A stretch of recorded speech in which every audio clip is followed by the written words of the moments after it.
All right, I am back. Now, let us set up for the next game. What's up, Noodle? Well, you may have missed some high-octane spreadsheeting, but you are just in time to catch the very beginning of Quantum of Solace for the PlayStation 2. Just about to start, but first I need to update some stream layout stuff. Got the correct box art. Let's update the details. We're up to mission 40. How about that?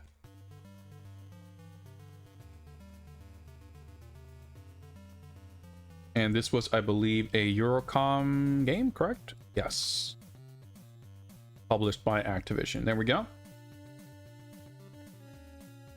Veteran Bond game developer Eurocom take the reins on this late PS2 release, adapting Treyarch's FPS into a third-person action game for the previous generation console. Unspeakable horror awaits you. Well, we'll see about that, Quan Chi, but thank you very much, Noodle, for that continued subscription. I greatly appreciate that.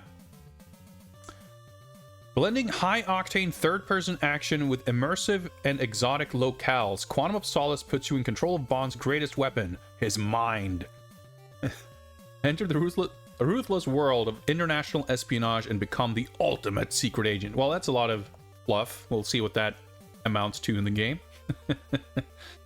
But yeah, I think that's really about it. Now, let me... Oh, yeah. Purposes of capture. Scalar 2. And... Let me update real quick to say that this active mission. And today is the 26th. Really a Bond puzzle game. I mean, we'll see what that, like I said, what does that actually amount to? I will get you guys in the loop in a moment. Setting things up here on my end.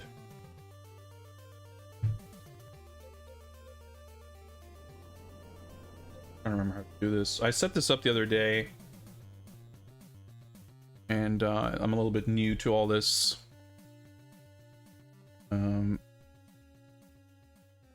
But I think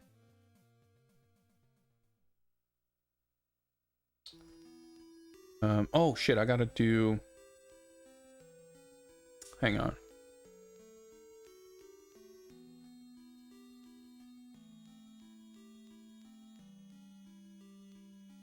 I think that's what we want. It looks about correct.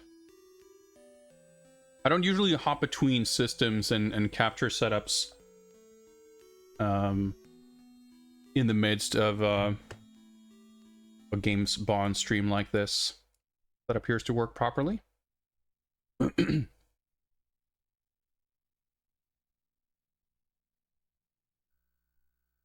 So this is the first time I'm attempting to run games off of the Memcard Pro 2. And I tested this very briefly till the game started and everything, and according to reports, this should have essentially full compatibility. But I can't guarantee that there won't be some kind of issues with this, and so we'll just have to hope for the best.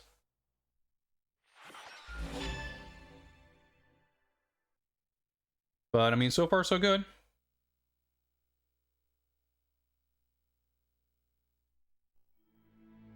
It's kind of weird seeing this on my screen, like up close, because I can tell that it's like much lower resolution. But I mean, it looks pretty similar otherwise from the game we just played, doesn't it? Load checkpoint. We should probably make sure testing that saving and loading works. Should not be any reason to suspect it causing any problems, but well, we'll give that a shot. I just realized that I'm pretty sure I have a PDF version of the manual, but quite frankly, I looked at it very quickly, and the PS2 version manual is pretty much the same as the 360 manual in that it has like fuck all in it. It has like a 2-page spread explaining the controls, and that's pretty much it. And I figured we can probably understand enough from playing the game. Like, it's just one of those manuals written in a time where there's zero expectation that players will actually read the manual before playing. So I think we'll be fine.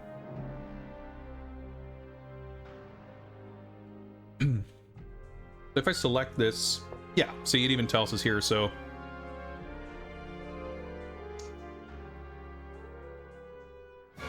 switch camera side. Yeah, because this is a third-person game, right?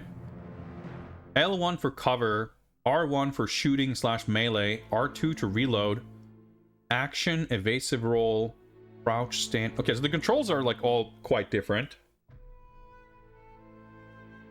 Start for objective / menu, select for GPS map. We'll see how that works out. I think from like a screenshot or something I saw that this game actually has like an on-screen mini map. So that's like interesting too. It's a little different.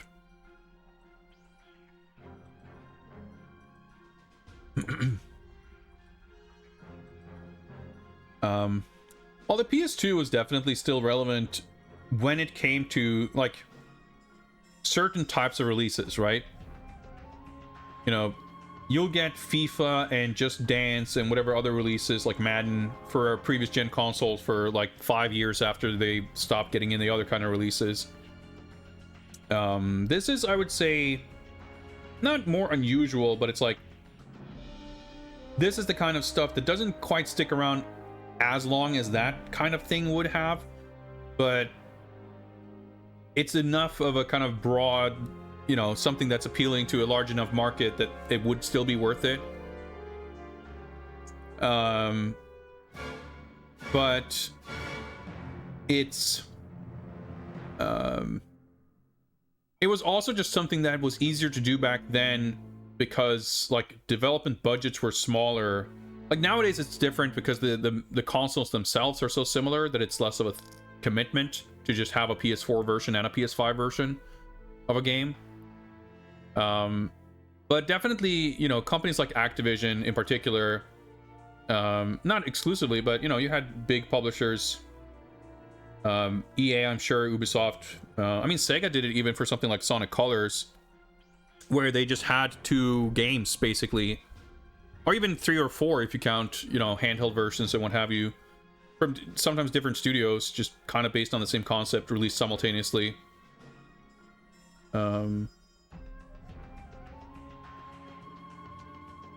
I think this would have been more noteworthy as like a late PS2 game if there was also not a, you know, PS3 360 version. I mean, God of War 2 is a quote-unquote late PS2 release, but that was like a year and a half before this. No, actually, I guess it's like a year. Well, I don't know when in the year this came out, but God of War 2 was like spring of 2007. And that was like 5 months after the PS3 came out, or like 2 months after the PS3 came out in PAL regions. So it's like that's just like barely after the PS3 launched. This is 2008, so that's like 1.5 to 2 years after the PS3 launch.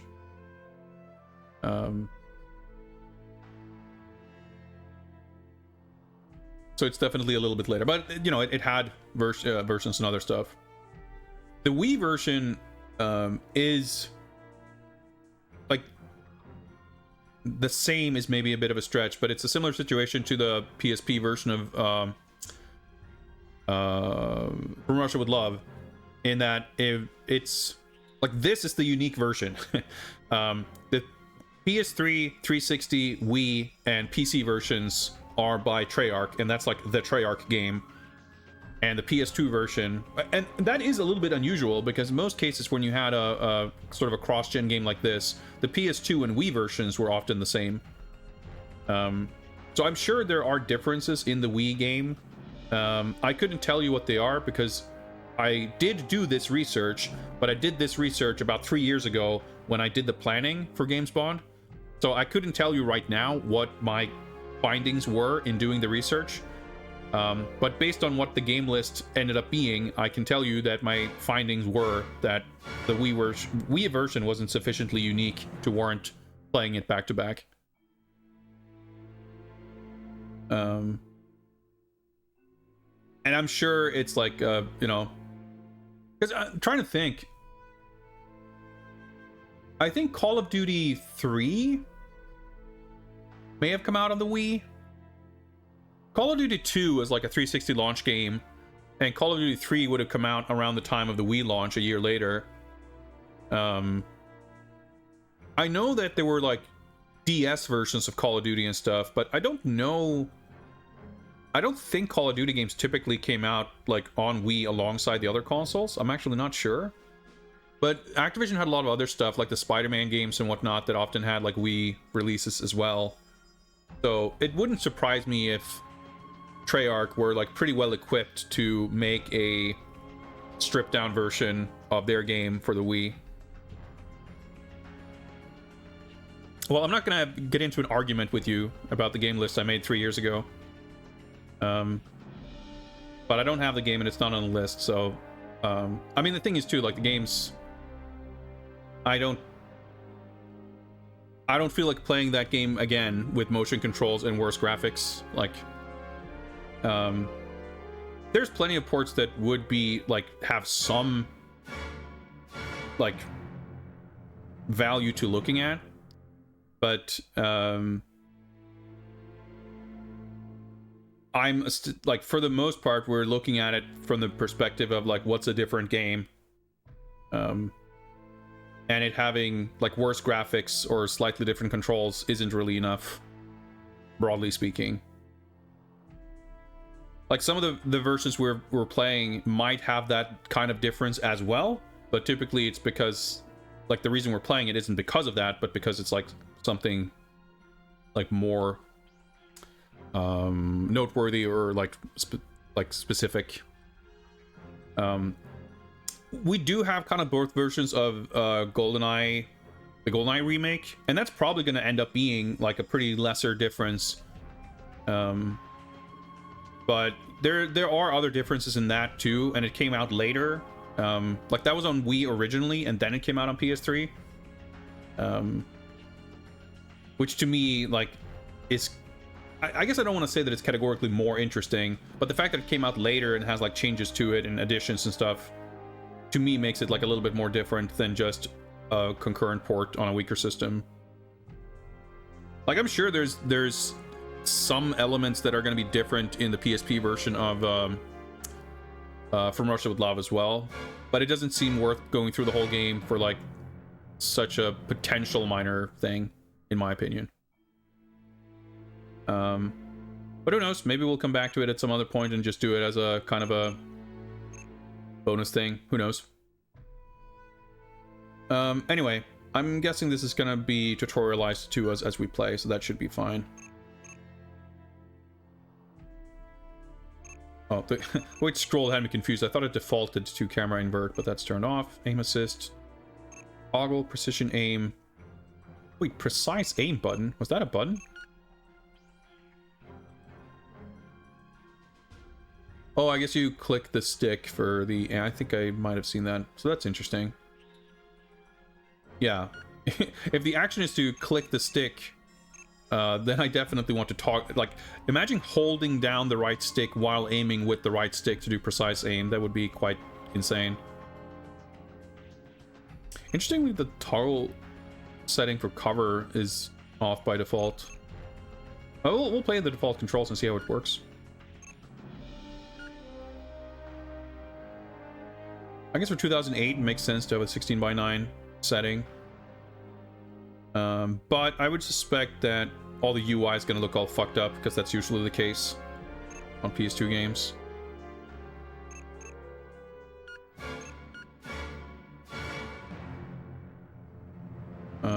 No subtitle options, by the way. I'm going to increase dialogue. Turn down sound effects smidge. It's probably going to be kind of hard to judge what audio levels are like before we start playing, but feel free to chime in if you think it's too loud or not loud enough, because it's always tricky for me to, like, I have the OBS sort of sound bar things to judge of, but you guys will be able to know better than me if it sounds good or not, or like if you can hear properly. I'll leave it like this for now. So there's no like prompt to save my options, which seems weird, but whatever. I wanted to like make sure that the saving works by nature of how I'm playing this off the memory card, but it should be fine. Well, with that, we'll start the timer. Start a new game. Normal. A good challenge for spies with a proven track record. Kind of interesting they have the different... The difficulty levels aren't the same as in the other game. But we'll play on Agent. I wonder if the cutscenes are all like identical. It wouldn't surprise me. That was kind of what Nightfire was like.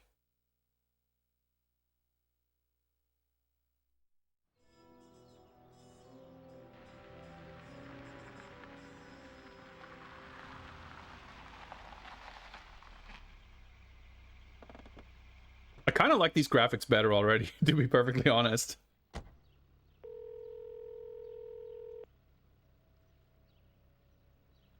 Hello? Mr. White? Yes, who's this?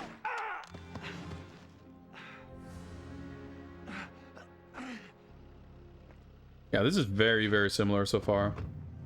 Like, the graphics are obviously all different, but like the animation... I wouldn't be surprised if there's some actual, like...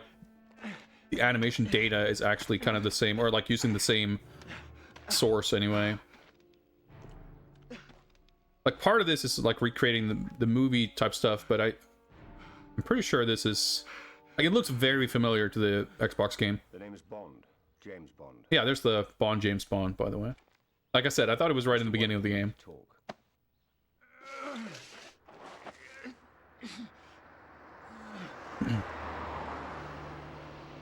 Care to reconsider, Mr.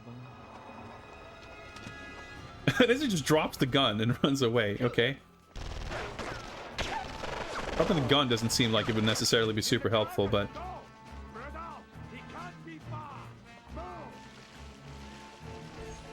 Checkpoint, alright. Good afternoon, 007.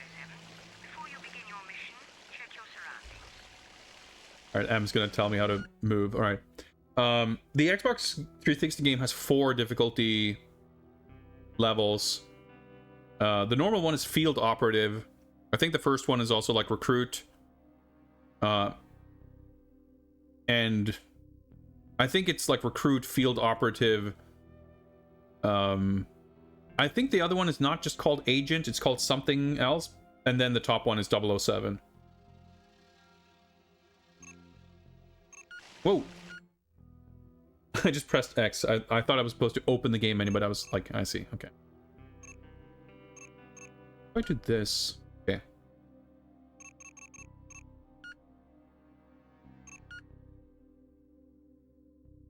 Making sure that it's like actually saving. In fact, if I can, I want to try to load the checkpoint. Make sure that whatever it wrote to the card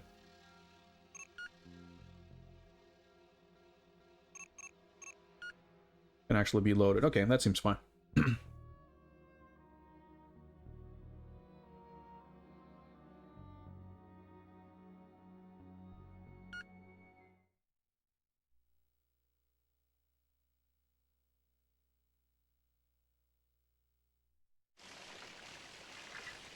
afternoon, 007. Before you begin your mission, check your surroundings. Lean in so I can hear anything. Like, yeah, I feel like this, like, it has this late PS2, like, it's... Somehow, to me, this is, like, already more video gamey than the other game.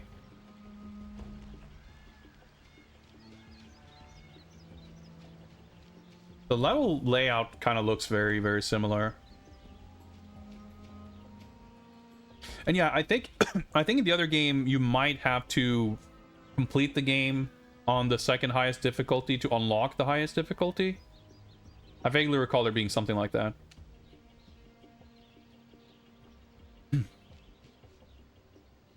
Yeah, this is where we're in PS2 territory now, that's for sure. But it feels like more vibrant too, doesn't it? Like, it's, you know, it's a pretty kind of realistic look for a PS2 game, but compared to the other game, like, Now, let's examine your GPS. you know, it doesn't have that, it's not necessarily a matter of it being like gray and brown, but also just like because the lighting is very different. Like, when you have the more typical, you know, pixel shader, real-time lighting on a, you know, your typical 2008 360 game, like, you end up with kind of harsher shadows and whatnot. Like, all the lighting here is much more baked, so you end up with a kind of, in a sense, more artistic approach to it. Even in games that aren't particularly strong in terms of a stylized art direction or anything, just like the general approach to doing it is, by its nature, more stylized.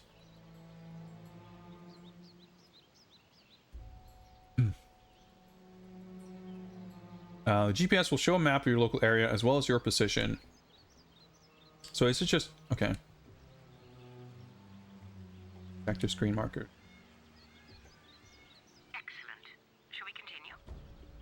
Turn it... okay, but I guess I'll just have it on then. Kind of weird that that's a button just to, like, toggle or cycle through. Data screen, and you'll find your mission objectives and any intelligence you've collected.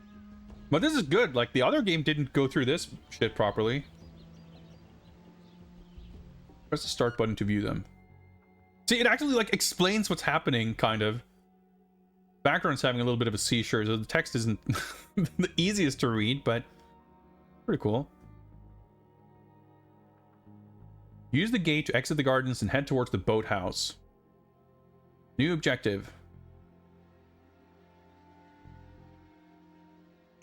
Okay. Notes will appear here. Bond, make your way to the boathouse. You can use your GPS to find it. I want to look around, though. I'm just happy to see that, like, we get to see Bond on screen more, too. Like, the likeness is a little iffy. Like, I mean, you can tell that it's Daniel Craig at certain angles in particular. He's got, like, the piercing blue eyes. You're not paid to stand around, 007. Alright, okay, M's whining is actually justified right now, I think. Please report to the armory. Yeah. Okay, I got it. Yeah, like the bloom here, there's this kind of HDR effect. Like, it's actually quite... that feels like very sophisticated for a PS2. Oh, shit, that's not updated, Noodle. The Q Branch Research Funding Initiative is not currently ongoing. So pay no mind to the specifics of what's being reported there. It should say 10 out of 10, because that's when we did the board game, and I haven't we haven't started like a new cycle for the next secret mission yet. Well, I don't think the likeness is held back by technical limitations. And I don't think it's bad, but it's like, I don't know. Not perfect, but it's, I mean, again, from like the right angle, it looks great. Every now and again, a little bit with, yeah, you can see he's actually moving his eyes. He's looking more lively than annoyed Olga Kurylenko in the Q lab in the previous game, but it's probably about on par with the Pierce Brosnan likeness in at least some of the PS2 games.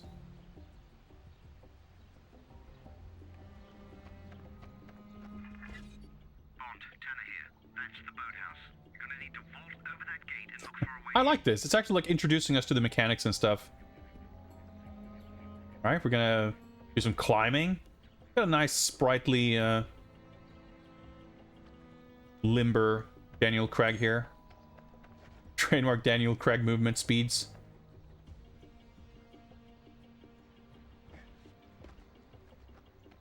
Good control.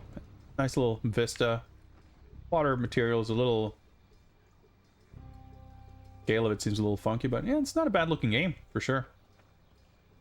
I mean, again, like, obviously it's lesser fidelity in some ways than the 360 game. If we get the train level, I'm super excited to see what that's gonna look like. But to me, just like, you know, I feel like I feel like this to me looks more visually appealing than the other game. And it's like, if the other game had been 60 FPS, like, yeah, the downgrade would maybe feel more notable, but in some ways, like, immediately this, like, almost feels smoother. I don't know if that's, like, a frame timing thing or if it's anything to do with the capture. This, like, or just, like, PS2 expectations, I don't know. But this feels, like, nice and smooth.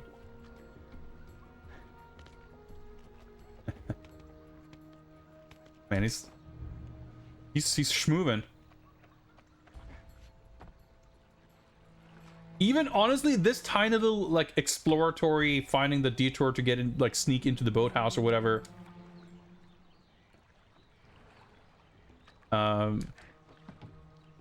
Feels like more Bond-like than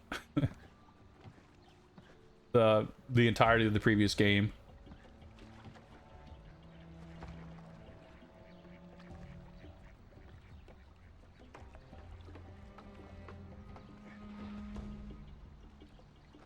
It's a little bit dark here, but like I'm just excited to look around. Like I don't know, this level of like technical fidelity and like trying to recreate actual real locations with this like level of graphics is like so intriguing and compelling to me. We have this little sort of distance fog here too. It's good stuff. I really quite like late PS2 games. Some baked shadows that look pretty nice. Actually, yeah, there's no shadow being cast on the character,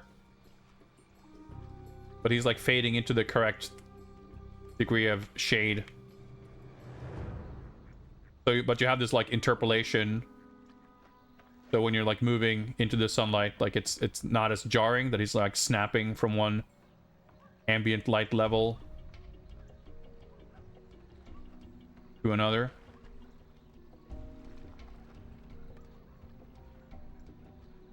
But it's yeah, as you can see here, like it's probably the bottom of the staircase.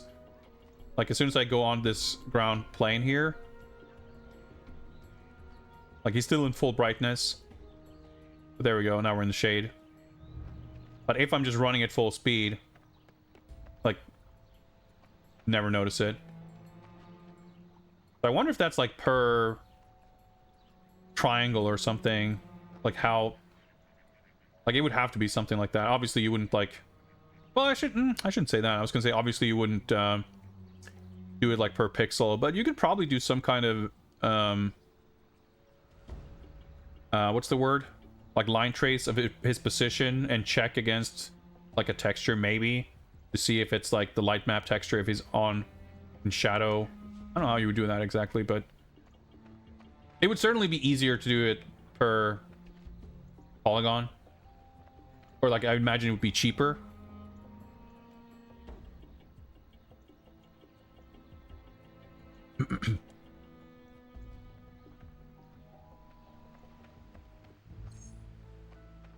I mean, there are games that have pixel shaders on PS2 as well. Like Black, I'm pretty sure has that. But that's not exactly what we're talking about. Of course, a gun isn't the quietest way to remove your enemies. Because it's more about the like that's more about rendering the surface itself. This would be more about checking the position. I don't know. I'm not like super technical when it comes to shader programming, so I may be speaking out of turn.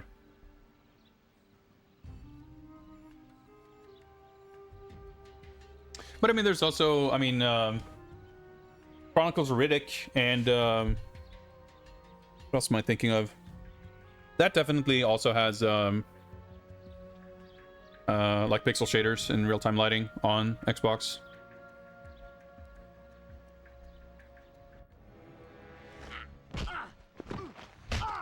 Good sound effects. I feel like this level has had more cutscenes than half of the 360 game. Even if it's just little stuff like this. Now let's review cover combat. When you sense danger, hold. I guess I'm not going to bother grabbing the other guy's gun, huh? Sometimes it's best to flank the enemy and take him down stealthily. I guess having to hold the button to be in cover means that it's at least going to be easy to go out of cover, which was very cumbersome in the other game.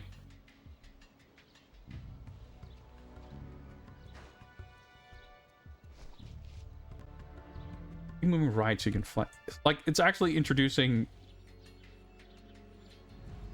Okay, having a button for this is a little clunky, but... Good. Okay, so I guess I don't stand up, I just hit the shoot button. Do I... Of course, even from cover, you can use your weapon. Aim around the outer edge of cover by pushing and holding right on... Oh, okay. So I actually move out of cover. When using precise aim, your view will zoom in, allowing you to eliminate enemies partially hidden by cover more easily. Like the... Yeah, the aiming mechanic seems like kind of elaborate.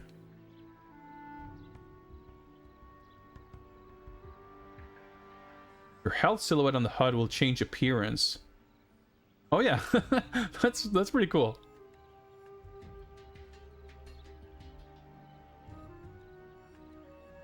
Oh yeah, so you snap to the target, but to their like center of mass.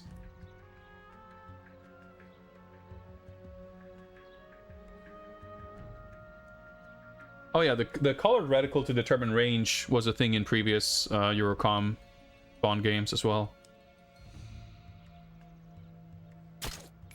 Okay. Here we go. I hope you don't intend to leave his gun, 007. Oh yeah, precise aim toggle. There we go. Feels pretty promising. Oh, my capture blacked out. Yeah. And switching. Okay, so P99 and P99 with silencer are two different weapons. So what about the other guy's gun? I guess that just disappeared in the cutscene, huh?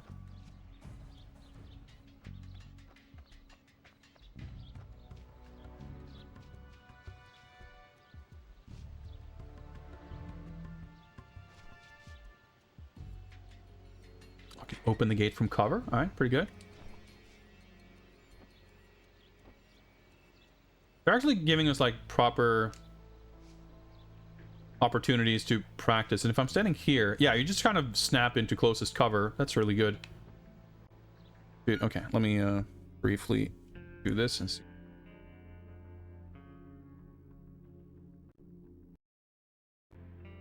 With my capture freak out a little bit less. It's not having a different setting that makes it, but just like flipping through the settings tends to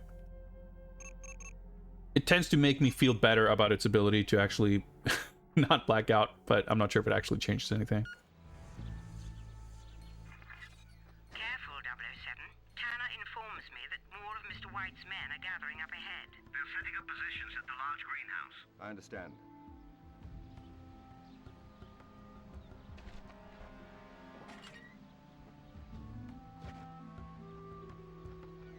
Time to reload, 007. Oh, right.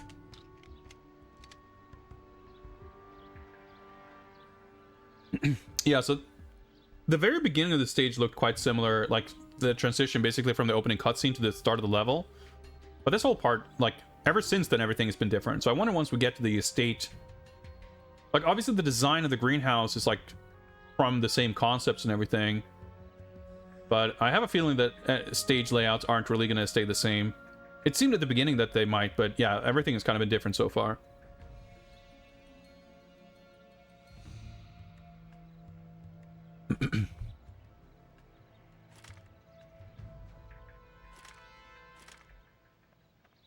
I'm gonna guess that stealth is not gonna be super crucial. Alright, HUD damage indicators. If Bond is too close to a wall, he will lower his weapon to his side and the targeting reticle will not be present on the HUD. Bond is unable to fire his weapon if the reticle is not present. I guess these don't count as walls.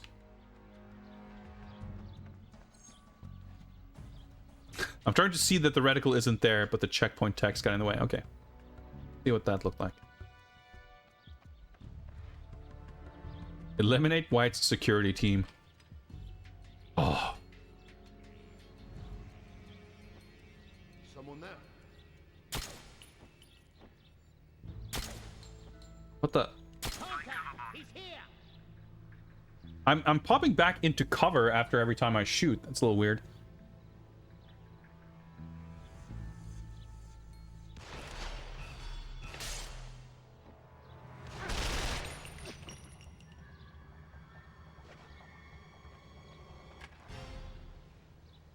A little unusual to like use the stick to move in and out of cover. I mean, it doesn't, like, it makes intuitive sense, but it's like a little unusual because in most games you would have a button, like the button I'm holding to be in cover, L1, is kind of like what you would almost expect to use to pop out of cover.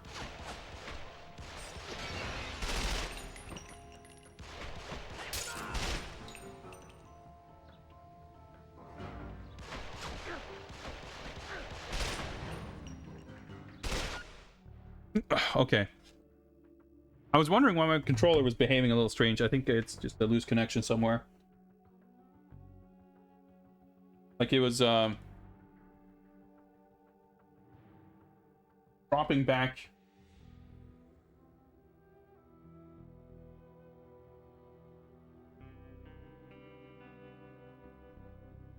I have an extension cable. That's more actual connection to the console.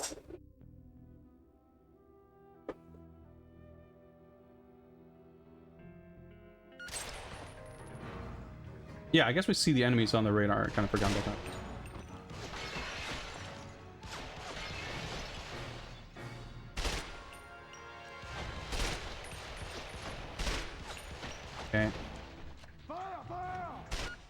Okay. Okay. Let me... I didn't actually properly unplug it and plug it back. Blow on it for good. Hope this isn't gonna be like a problem. Like this. Well, I do have a second Shock 2 somewhere. Actually, as I was reading up on the features of the Memcard Pro 2, apparently it does let you, like, there's a feature in it that allows you to connect to it with Bluetooth or even USB for like modern controllers. There seem to be a few kind of caveats with that might cause some technical issues, but I thought that was an interesting feature, and who knows, maybe we'll have to make use of that.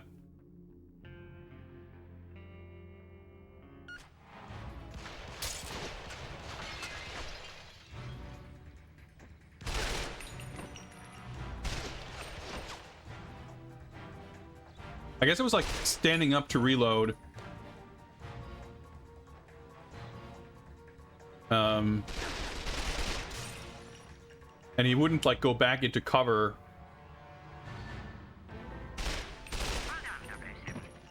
PS2 analog sticks still a little funky. Okay. Wait, is this supposed to be the LTK Super Magnum?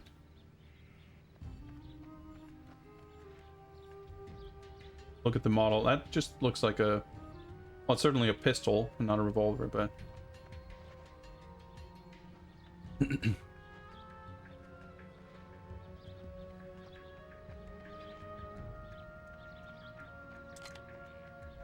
Well, it definitely wouldn't work with a 360 controller, because 360 controllers don't use Bluetooth.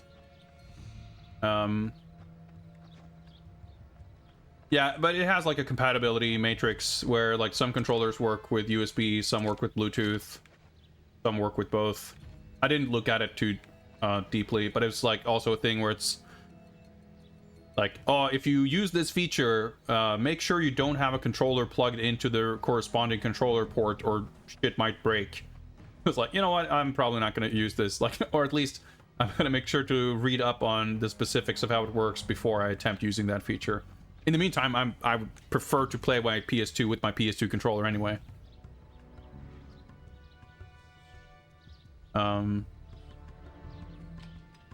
But it also is possible that that feature has changed, or like whatever things were like initially can have changed since then, if there were further updates, I suppose. All right, shooting locks.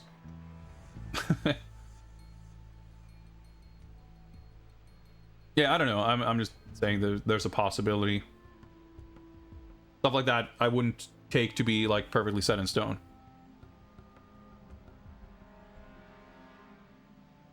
Interactive elements. Shoot or interact with the padlock to open the gate. I see. I hit the open button and he just does that.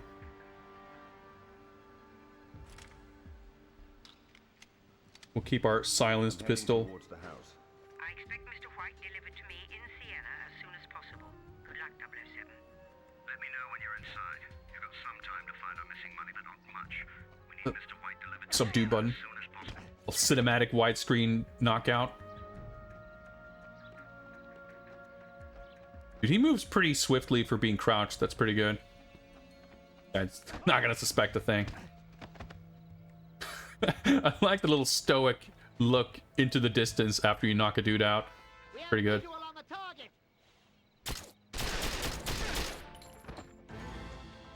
Those feel pretty good. Like, shooting on a PS2 controller, I think just inherently not going to feel quite as good as on a 360 controller, both because of the triggers and the analog sticks. Security camera.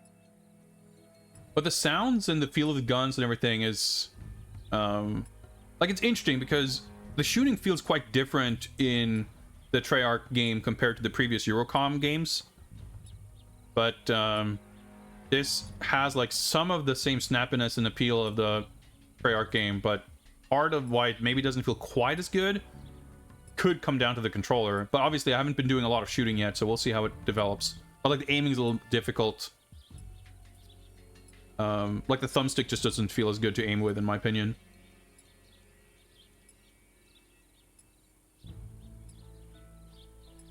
There are several ways to deal with security cameras. ... It's a little ominous. You use cover to avoid their field of view. They can be shot and destroyed. However, this may cause enemies to investigate the disturbance. See, they actually explained this shit, unlike the other game. They can be disabled by successfully hacking the control box, which is usually located nearby. Cameras will appear in your GPS as red cones. Alright, I have a sneaking suspicion that that's a control box. See, you even have like the wire next to it.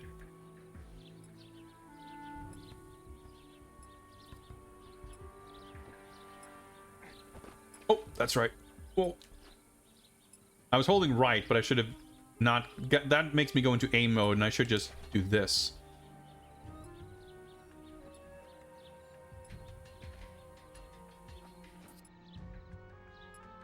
Correct direction on the D-pad associated with a green highlight. Avoid selecting red highlights, as these will reduce the time you have for completing a hack.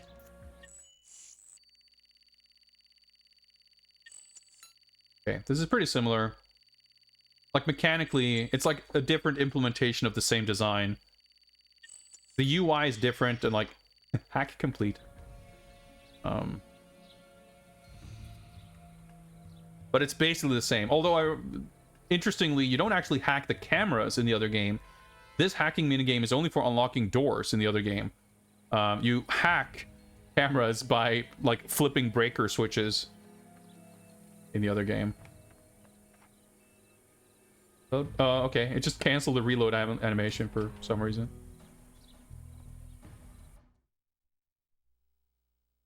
I'm liking this game quite a lot so far. We'll see how it holds up when it's like actually starts.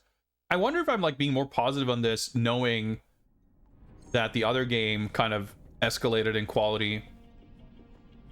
Like, I wonder if I'm being unfairly like positive on this game. I mean, I think it's like a promising start, and I really like the way it looks. There was a firefight in the greenhouse. That was our last contact. He's in the cellar. One of the patrol guards just radioed in. Seal the outside doors.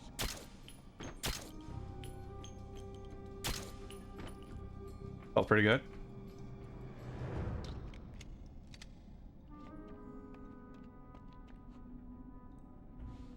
It feels a little unintuitive the way you like you stay in this mode. Like this is what you would typically like expect to be in by holding the left trigger. But here you click the right stick to toggle in and out of it. So when you like move out of cover, you're like still in this mode. It like takes a little getting used to. I reckon there's probably an option, and that's probably why you have the option to enable the toggle setting for both cover and aiming.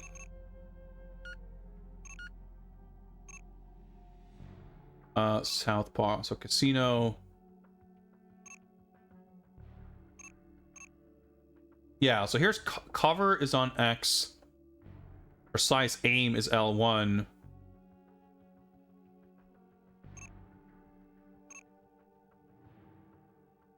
Oh. Here, interact is X, and here cover and interact is the same button. Evasive roll is on. Yeah, I think this is going to be more intuitive. I think this is going to be more intuitive.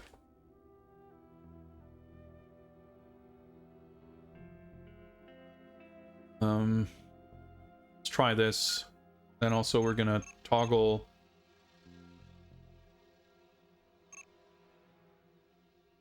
Why can I not change the cover? Is it because I'm in cover or something? No?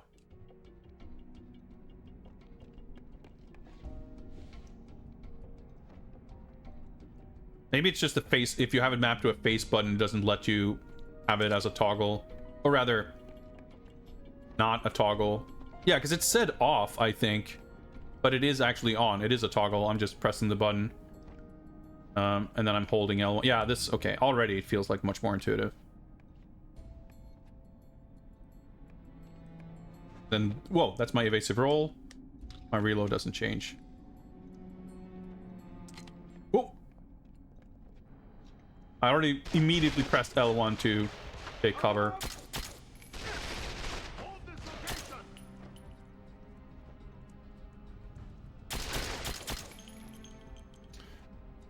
Guys definitely seem a little tankier compared to the other game, but it's not like a huge issue or anything. I guess I don't need to use this weapon because they know where I am. What was I saying? Whatever.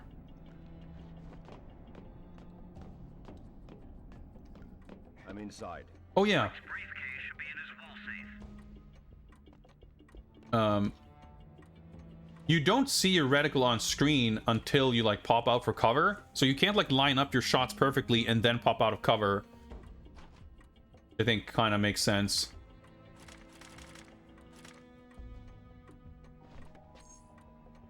Oh.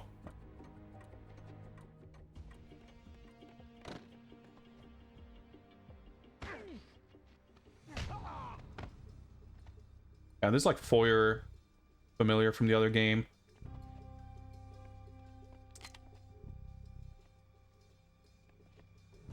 No, I'm gonna stealth my way through this. If you haven't found the safe, try upstairs.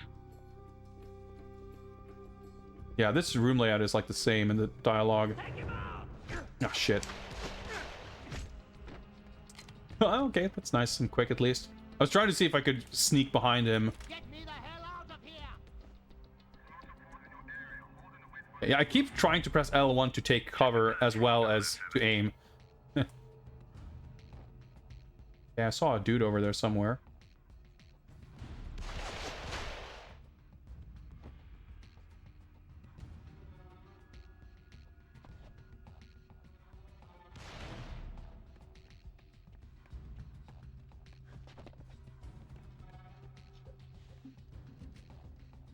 I mean, the fact that there's like less action here is not a bad thing.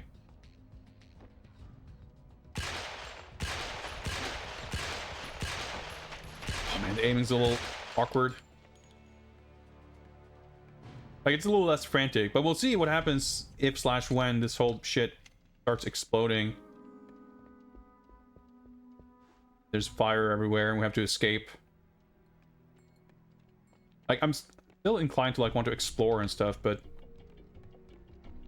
I guess there's no reason to expect that there would be anything to find. I haven't been collecting any Sony Ericsson phones in this game just yet.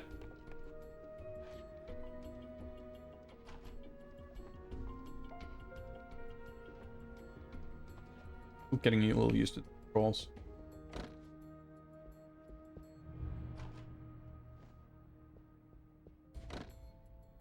Shiny, interactable. Yeah, this looks nice. But yeah, like the shooting, like I'd be happy for this to have a little less emphasis on shooting because it's not going to feel as satisfying and good as the other game. Probably should not have let go of the controller, but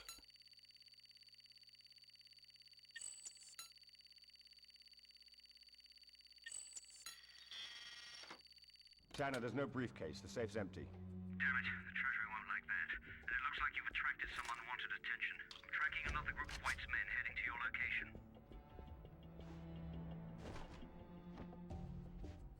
we'll see enemies on the map, so there's only so much they can ambush us.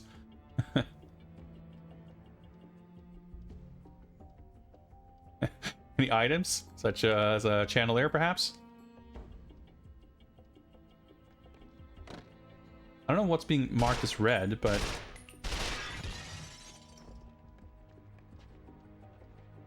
might be carrying grenades.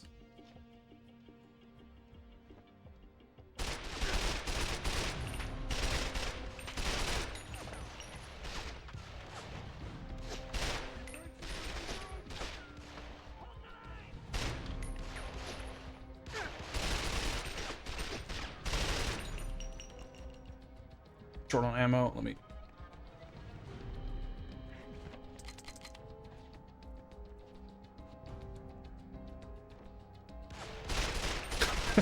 He didn't pick the best cover. The reload animation seems like really glitchy. Doesn't play out properly. Tranquil Mind Mike, the raid. Greetings, raiders.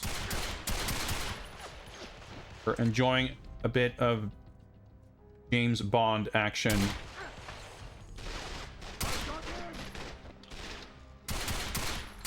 Or trying to figure out the controls anyway. There we go. Do I have any ammo? Hope you're doing well, Mike. Haven't been able to catch too much of your streaming lately.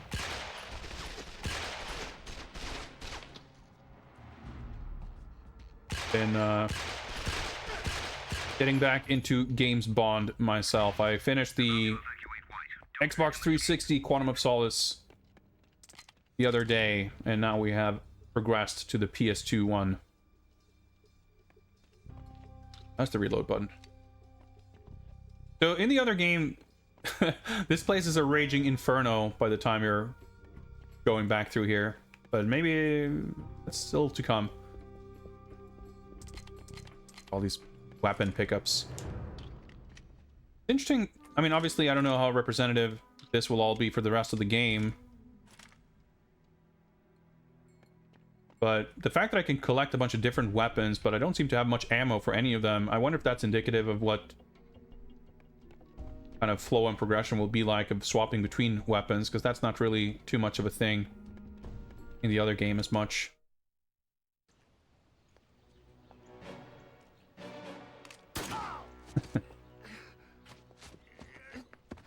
I think we should go somewhere a little more quiet. All right, there's the gun barrel. See, I think there's something like this in the other game. That's why I was a little hesitant to say that there was no gun barrel. Yeah, because this is like the same, I think, opening credits, or very similar to the other game.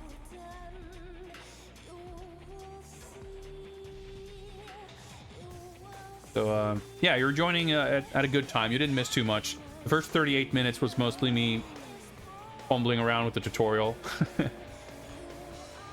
Yeah, this is the same CG cutscene intro as the other game, which makes sense. But yeah, the first level played out quite differently.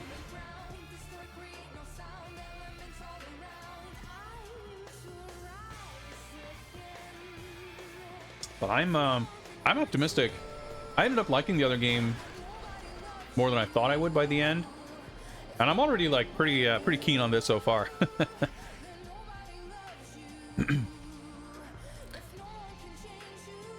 So what's up, folks? If you're new here, sorry, I was a little preoccupied with trying to survive.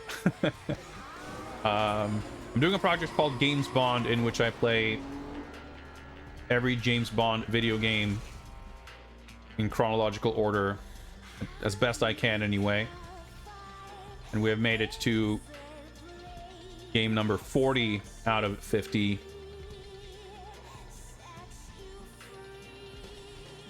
Oh yeah, shit, I forgot that I didn't update my stream title. Let's fix that.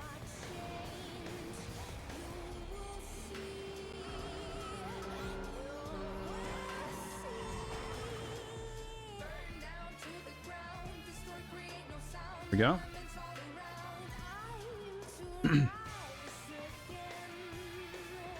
Yeah, I caught a little bit of that too, Guybrush. And I felt similarly.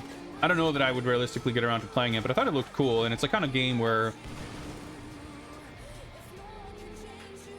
watching someone play through an adventure game like that can be really fun, but it's not the kind of game where you want to watch someone play it and then go play it yourself immediately after.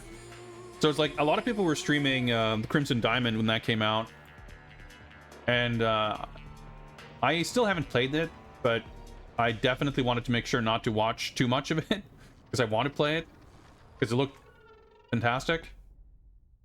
I think Rosewater might not be quite my speed to the same degree, but it looked very high quality.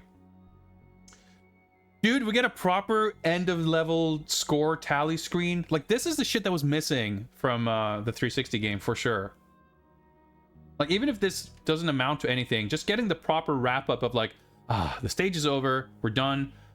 We'll get a brief moment of respite before we launch into the briefing for the next stage. Like, this is how it should be. I felt like in the other game, every time we finished the stage and it just like immediately started rattling off a bunch of dialogue about the next level, I was like already like, oh shit, we're doing this now? Having this breather in between feels feels appropriate. No worries, Mike. I know what it's like. Usually you end your stream because you have to go or you're doing something. So no worries. No, I was just saying hello, thank you for the raid. I hope you're doing well. Didn't get to catch too much of your streams lately. Partially because I didn't want to watch too much of Rosewater because it looks good. But thank you again for the raid. Enjoy your sleep. Enjoy whatever is left of your weekend. And I'll see you around. Pork Jams, thanks for the follow. Appreciate that. All right, let's continue. Off to a good start, I have to say. I recommend out of 5. Sounds good. Sounds good. I'll have to, at the very least, add it to my wish list.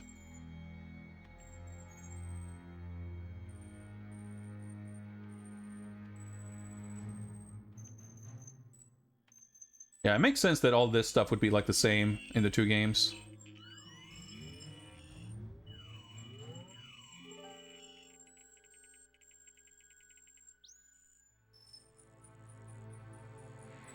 I don't really like how these scenes are handled in the terms of the actual conveyance of information isn't great. Compared to some of the older games. We have like a more concise briefing in text form. But the aesthetics of all this, I think, is awesome. Mitchell here. This is Tanner, confirming delivery. Confirmed. White's in custody. Em and Bond are about to speak with him now. Are you going to tell us who you work for? No, but I was very interested to meet you, Mr. Bond. I'd heard so much about you from Vesper. You know the real shame? If she hadn't killed herself, we would have had you too. I think you would have done anything for her. Mr. White, you do know that you're not in Britain, and God knows where you'll be tomorrow. So I suggest you tell us everything about your organization. Because the longer it takes, the more painful I'll make it. Then the first thing you should know is that we have people everywhere. This part of like Am I right, Mitchell? the transcript being redacted in real time, I think that's awesome. Like, that's such a cool touch. We have an agent, KIA. The gunman is Mitchell. He's on the run.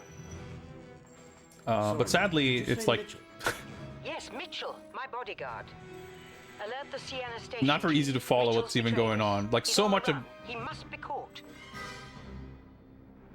it's such a weird thing where like stuff is happening on screen and it's like barely being narrated by the mission briefing, and you just have to infer what's actually happening. And if you've seen the film, then like you can maybe kind of follow, Agent down. Get but that's like medical barely to helpful. On their way.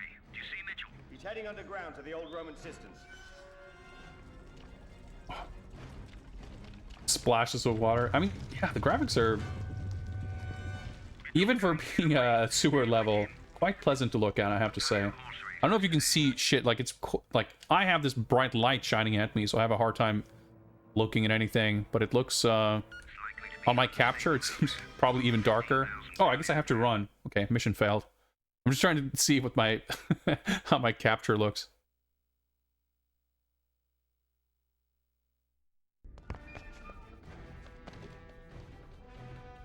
Tanner, agent down. Get medical to the base. Like having to actually run and chase, like that was not even a thing in the other game. To the old Roman cisterns. The paleo horse races today. It's likely to be unstable down there. We've got 15,000 paleo fans. Dude, this is Worry cool. about Mitchell, Tanner, not me. Find his exit. Okay, I thought there was a guy there.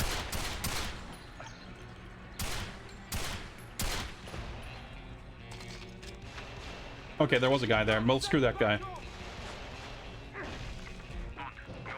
I'm fine. Watch out for Mitchell. He could surface any time.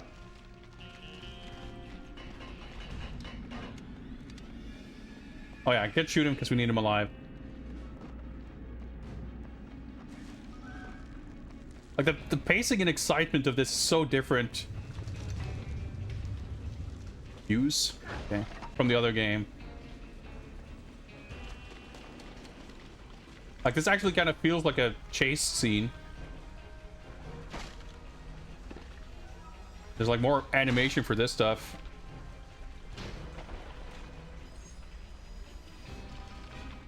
Mitchell's putting distance between you. Come on. Because it looks like a shootout room.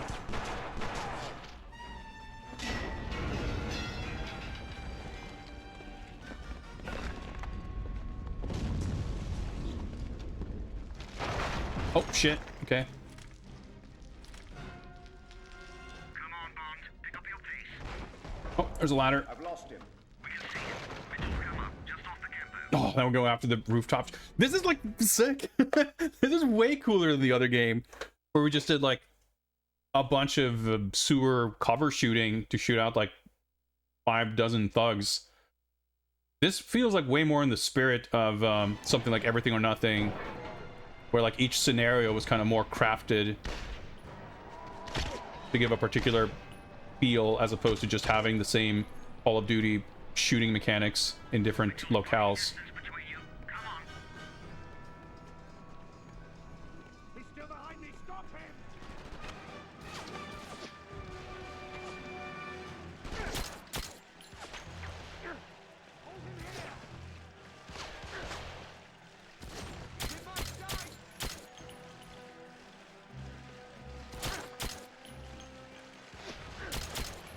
I need separate.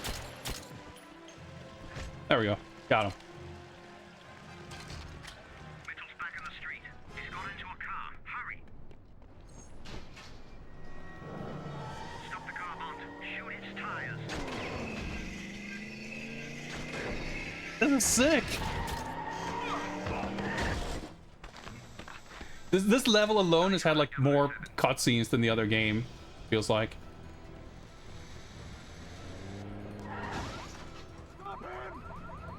Like this actually feels like a proper action scene. Oh my god, the aiming. Take the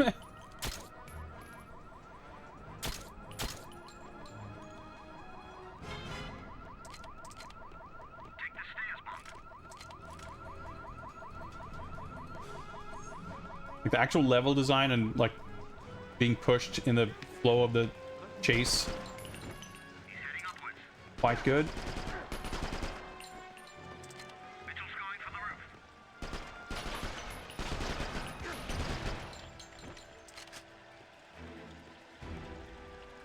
feels a little strange the way you sort of when you go into aim mode and you let go, there's like this long extended fade from the aiming mode to the like regular mode, which feels a little unusual.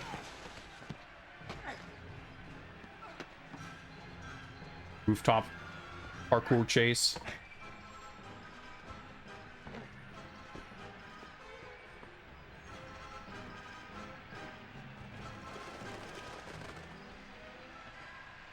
All right. Come on, Bond. Pick up your pace. He's over there.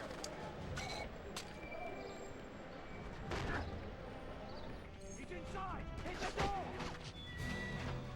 Yeah, I guess that's... Wait. Cover me! Find cover, Bond. There's a gunman in that bell tower. You'll have to take him out. Destructible cover, that's pretty cool. I know there's a sniper, but...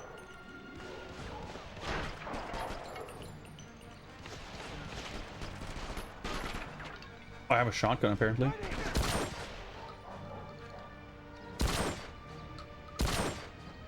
Got him.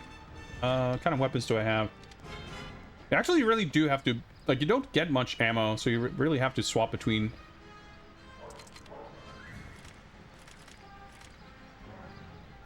You.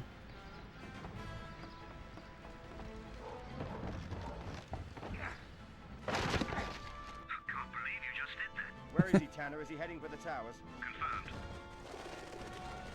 Doves. Ah, I'm down to my feet in health. All right, we're recovering. We're fine. Try to cut down on the amount of point blank shotgun blasts I'll take from here on out.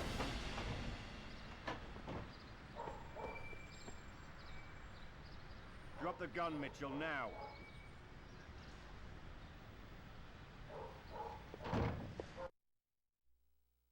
This is like so much cooler than the other game, dude. The other game had the shooting, but this is, like I said, I really don't mind there being less enemies or less shooting. And there's like so much more of everything else. So this entire fight was like one QTE in the other game. I'm really curious how this is gonna... Yep, okay. So there's obviously a bunch of shit here that I can shoot. Did he survive? Yeah, I guess so. It's like a puzzle fight.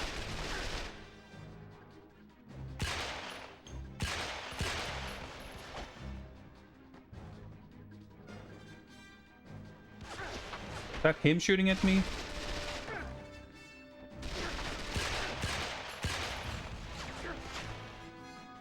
Oh, he's like to the opposite side of me, but now I can shoot this and drop more junk on him. All right, he's still alive. He's still not knocked out. Ah, my capture blacked out for a moment. Okay.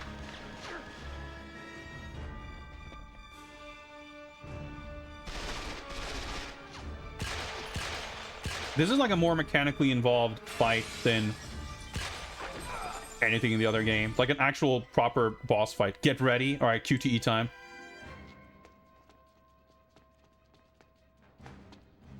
Plus, this is like more representative of the movie.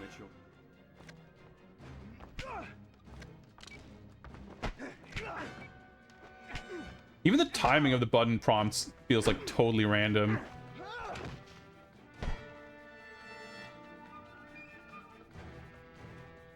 But yeah, one of the things that made the other game feel like really sparse was that there was so little connective tissue from like the shooting segments. Whether it's dialogue or action or like this, just like sort of transitioning from one beat to the next. The other game like just had nothing pretty much. And this game, again, like this one stage has had more of that than the other game in its entirety. Of like just showing what happened, how I get from one room to the next, or like Stay there. It's just done so much better.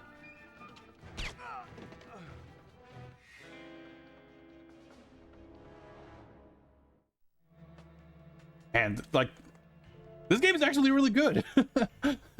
From like just from the get-go, I'm impressed and like in a way surprised, but I feel like I shouldn't be, because this is more of the kind of not just level of quality, but also like the general approach to the gameplay and the like presentation of stuff. This is more what I would have expected from the other game, and why that game felt so underwhelming when I first played it.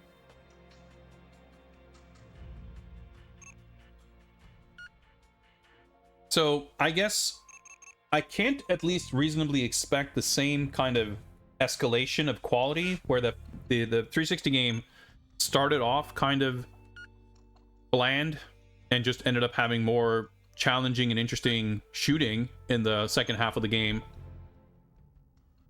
But this, even if this holds an even level of quality as this, like, I'll be very happy. But I am, concerned, relatively speaking, that maybe it'll get more annoying and more frustrating if there's like more demanding shooting in this. I don't know that it's gonna make the game feel better. And just knowing that if you fail and retry, the loading time is like a little bit, retrying on the same checkpoint could get more annoying in this game if that becomes a big thing, just with load times and frequency of checkpoints. But we'll see.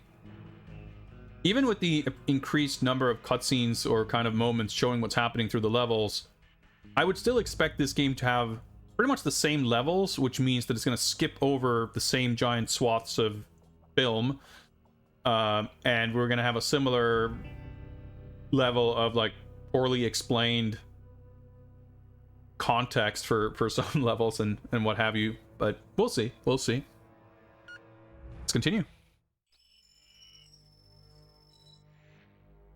Because like these scenes are all identical. You couldn't have brought him in so that we could actually learn something. Do we still have White? No, he exaggerated his injury and then fled in the chaos. We're back to where we started. He was paid through a Haitian bank account funded by a businessman named Dominic Green. Green's here in Port-au-Prince, meeting with a Bolivian general. General Medrano. We've heard rumblings of a coup in Bolivia. Perhaps your man Green is involved as well. Oh yeah, this whole thing about going to Bolivia is Hades. suffering a ferocious drought. People are desperate. Skip over. Medrano's been undermining the government in hopes of taking over. Can you get closer to Green? We need to know where he fits in. I'm by his warehouse at the docks now. Is there an actual Hades level? Because it seems like they just cut off the cutscene right there.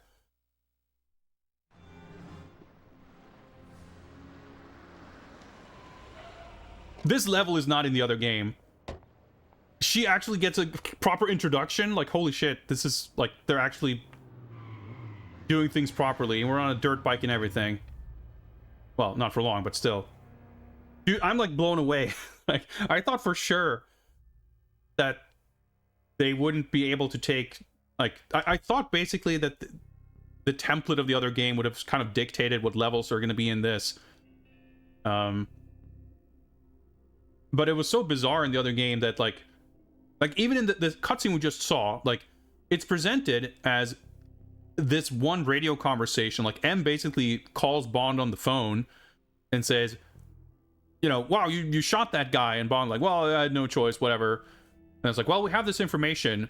So it turns out that this guy is in Haiti, and like during the same phone call that seems like it's happening seconds after the guy is shot, Bond's like, yeah, I'm in the warehouse. Like, I'm in Haiti now.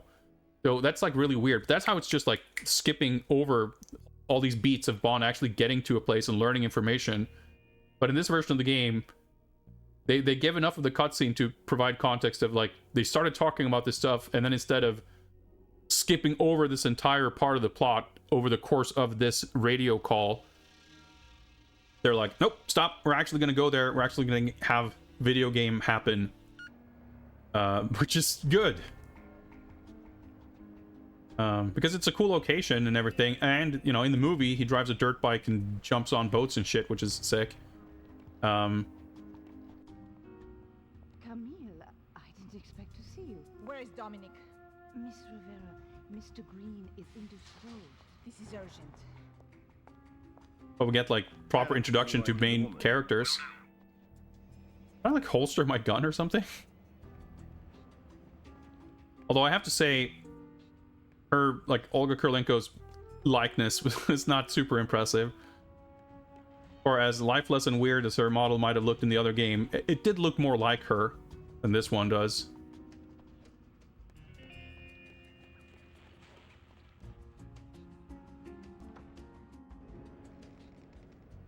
Bond, Camille Rivera, Bolivian Secret Service, currently operating undercover in Central America. Like actually introduced to explain who the character is? That's pretty good. Alright, looks like we're doing some balcony hopping. Best to keep a low profile, 007.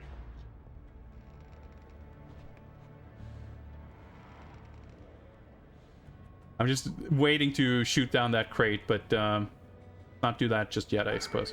Wait, what?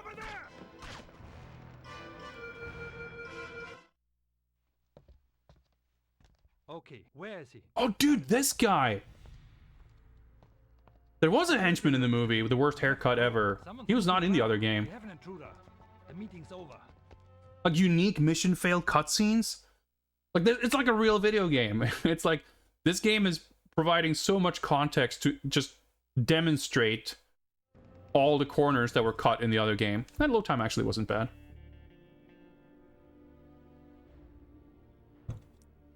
I mean, I saw the dots on the map.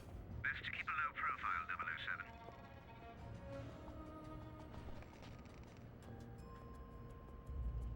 Alright, there's a patrolling guy, I see.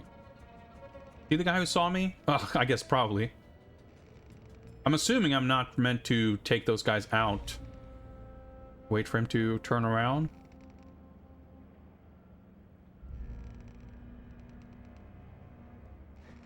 Wrong button, but it'll do. Okay, you actually stay crouched. Good. Shoot him! Hey, someone's in here! I couldn't even tell which direction those guys were looking at. I don't know, because I mean, it doesn't seem like you'd want to hug the railing. All right, I guess I don't. I tried to press start to see if I could like restart the checkpoint. Okay, it doesn't show you the cutscene. Okay, good. I was gonna say, am I watching a load screen for the cutscene? Oh. Okay.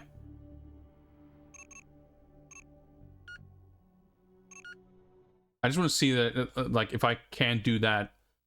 At this point, I don't know that that was faster. And especially doing this in the menu, I don't know if this means that the next time I get caught, it actually will trigger the cutscene.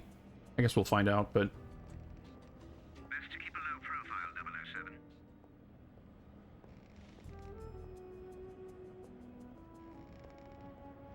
That guy was, like, not on the radar, I feel like. And I'm assuming I'm not shooting down that crate as, like, a distraction? Or maybe that's just what I'm supposed to do. I guess I might as well try it. He's in my security breach! Okay, no, you're just instantly... visible when you pop out of cover. Which, I mean, that makes sense. It's not like you would be invisible, but... I haven't done, like, enough shooting... to have a proper, like, awareness of how the mechanics function exactly.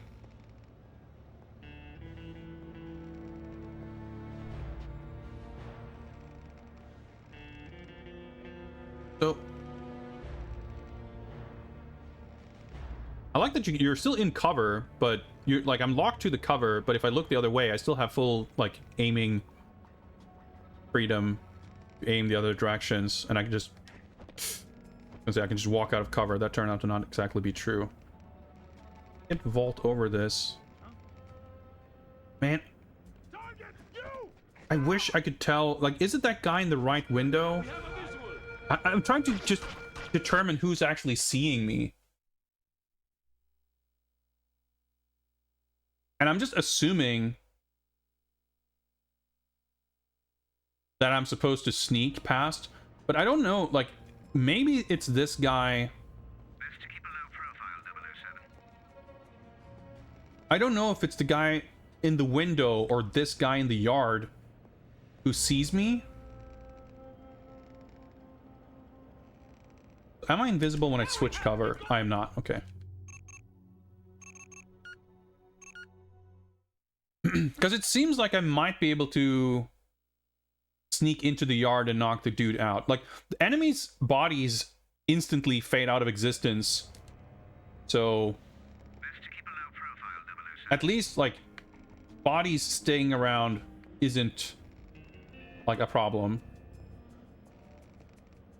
I guess people only show up on your radar once you've seen them or something, maybe? I don't know. I'm gonna try to see if I can, I don't know if the other guys, like, from what distance they can see me, because it seems like I might be far enough.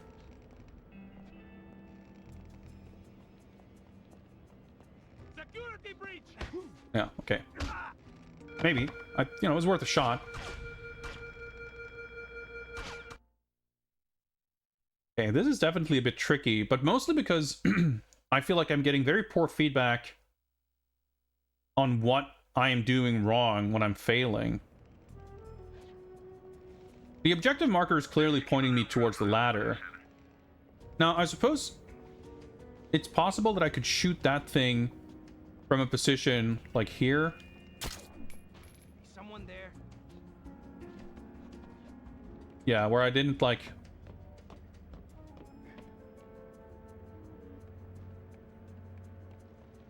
expose myself when aiming. Okay, that seems to have worked. Is the security level still high? We're on full alert. Green's meeting General Medrano. That guy have a sword? No, I guess that's a shotgun, probably. He shouldn't see me under the window, but I still feel a little uncomfortable walking past him when he's looking directly at me. Oh, okay. Walks up when I pass.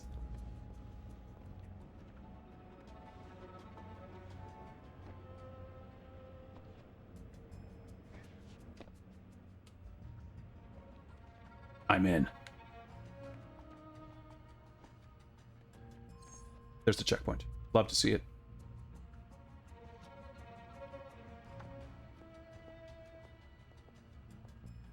They gonna, like, turn around?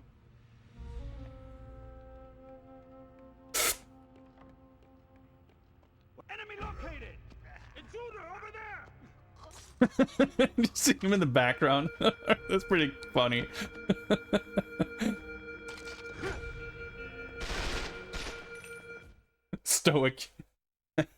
Stoic Daniel Craig just sitting there crouching, getting shot in the face. All right, that's pretty good. So I reckon I probably could, like, 'cause I was standing, like, right next to the other guy, but if I'm like, no, okay, I was like, if I'm this far back, maybe it works. This is, like, pretty heavily trial and error-y, but it doesn't bother me because I was worried that the load times would make this really annoying, but it's really not too bad. And, like, it's actually the actual sort of puzzle solving of it is, you know, quite fun. I guess I can maybe I can stun them by shooting the fire extinguisher. It's, like, pretty prominent.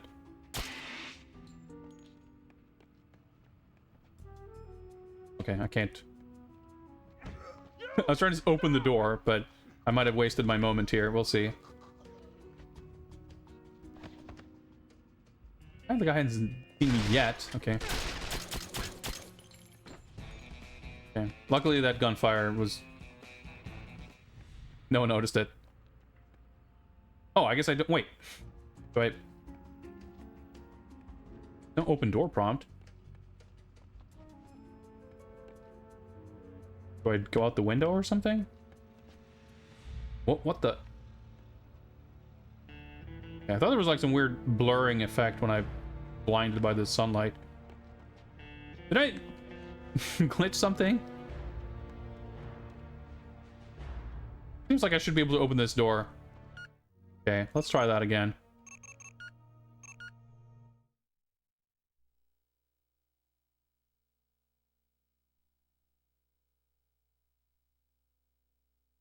Like maybe, you know, him, like, it's possible that you have to take the guys out. Like the door doesn't give you the button prompt, because that was happening like I went to the door first and there was no prompt, so I figured maybe I'm supposed to take the guys out, but him like seeing me maybe should have been a fail state. But I managed to kill him before the actual fail state triggered. I'm gonna guess something like that happened.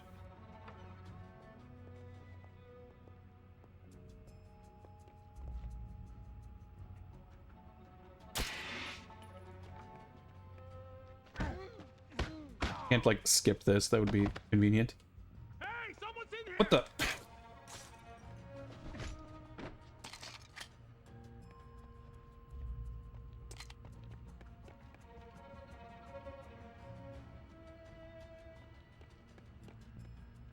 Maybe you just go through this door. No, that's not a thing. I guess you can shoot them if they're stunned. I guess we'll try that next time. Doesn't seem like there's anything else I can interact. I mean, the marker isn't like at this door. It's beyond like this door.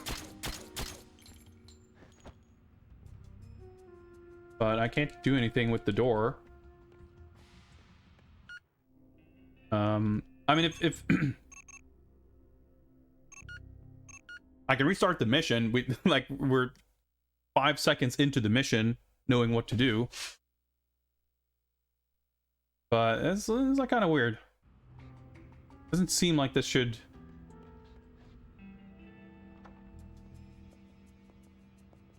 be giving me this much or this kind of trouble.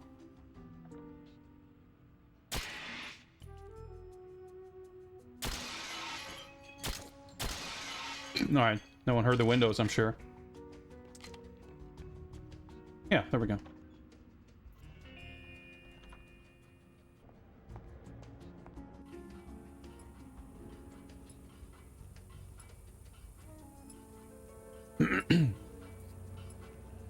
Yeah, so this is a level, Doom Noob, that is entirely missing in the other game.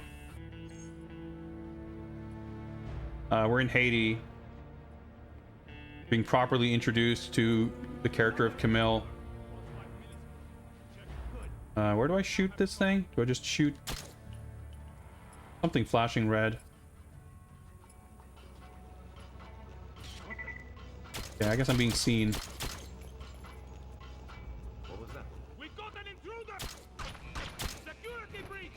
Oh, there's the hacking thing was right here. I should probably do that. I guess I haven't actually failed yet. No, never mind. Okay, I've failed now. Yeah, who knows, Mendel? Like, I thought I was supposed to do takedowns, and I thought that I didn't realize how brief the stun would be. So I'm not sure if it was because I allowed them to get out of the stun state to like clearly there's a mechanic for them like triggering the alarm. Like a guy seeing me isn't failing me the mission, it's someone triggering the alarm. So it's curious that I was allowed to take them out without them triggering the alarm, but it still seemed to be something. But I'm suspecting it's not really that. I think it's more about there's a specific trigger to make the it's not that I did something to prevent me from opening the door, is that I didn't do the specific thing I was supposed to do to allow me, like to enable me to open the door. It's still a bit weird, but you know, it's kind of whatever. So far every checkpoint on this level has kind of been you know, a little trial and error to understand what the game wants of me. Whoops. So like it's a little finicky, but I have no issue with that at all, because it's still more like interesting. Seconds. Than the other game. There was definitely a red, like, oh, that's the red thing. Okay.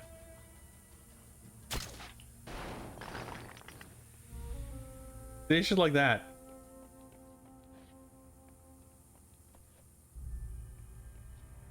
It's so like you can cancel the reload animation by walking, is very strange. Like, if I shoot, start reloading, and I just start walking and he, like, doesn't reload anymore.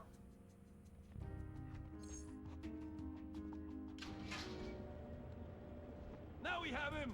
Intruder over there! Hey, someone's in here! Alright, okay. Go, go!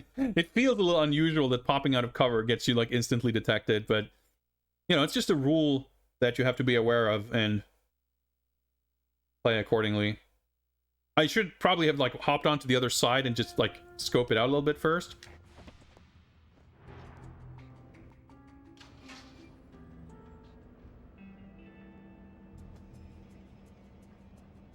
So even switching cover doesn't, like, make you invisible, by the way. But yeah, having the radar, like, a kind of crucial thing. There is a guy closer to me. The dot just, like, disappeared. Oh, I missed my window of him moving the other way. Yeah. Maybe they fade out when they, like, stand still or something.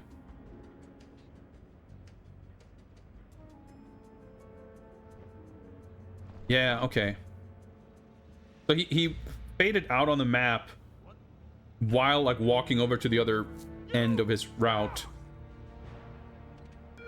Okay, come on. So taking cover on the right side was a mistake. It's interesting, like, how the stealth stuff is sort of handled is extremely different between the two games. I think the leniency of the stealth in the other game is, like, very appropriate for that game. This is, like, doing things a bit differently. In a way that's much, like, stricter, but not in a way that I necessarily mind.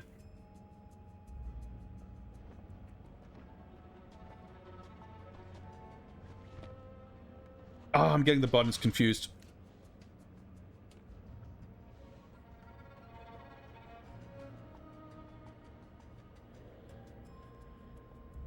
So I'm trying to look around. Oh shit, that's not the cover I thought I was switching to.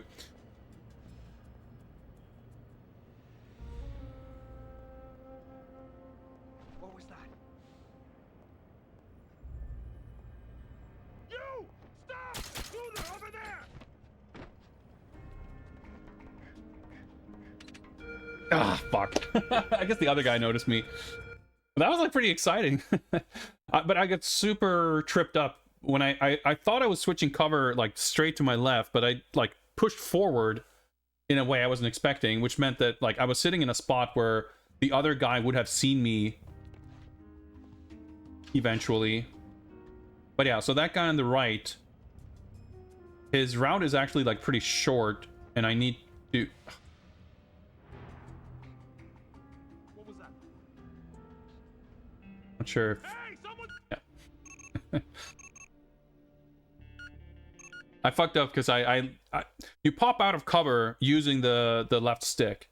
So when you walk up to the edge of cover and you, like, keep pushing that direction, you pop out of the cover. So it's pretty easy to do that by mistake, and I kind of wasn't thinking.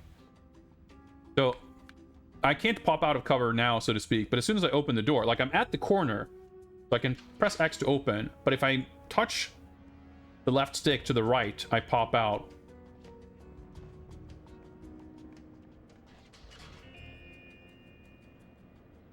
So I think I should be in the clear now. Like, the guy on the right should not be able to see me. The thing is, I was expecting that when I switch cover by pressing square, that I would sit over there. But instead, I moved over there. And if I'm sitting there, I feel like the guy on the right surely would be able to see me. And I don't think I can, like, take him out, like, snipe them. There's, like, some timing to sneaking through this. That's just, like, kind of strict, I imagine. Like, this guy on the right, as soon as he turns around... Well, he does turn in the other way. So maybe I am actually invisible to him. What's up, Terravan? There, right Oh there. my god. We got an intruder! I wasn't looking at that guy.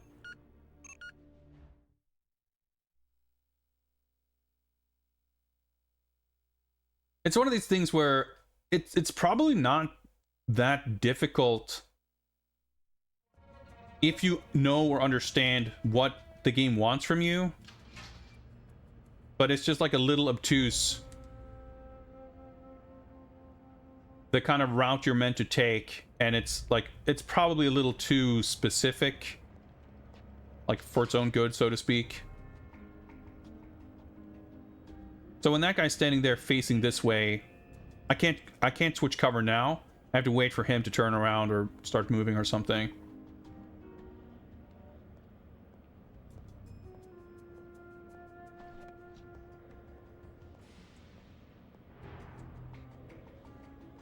But I want to stay here to see if that guy will discover me. He does not. Okay. I thought he would.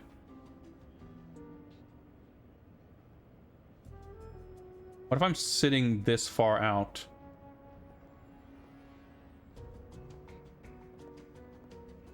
It seems fine. Okay.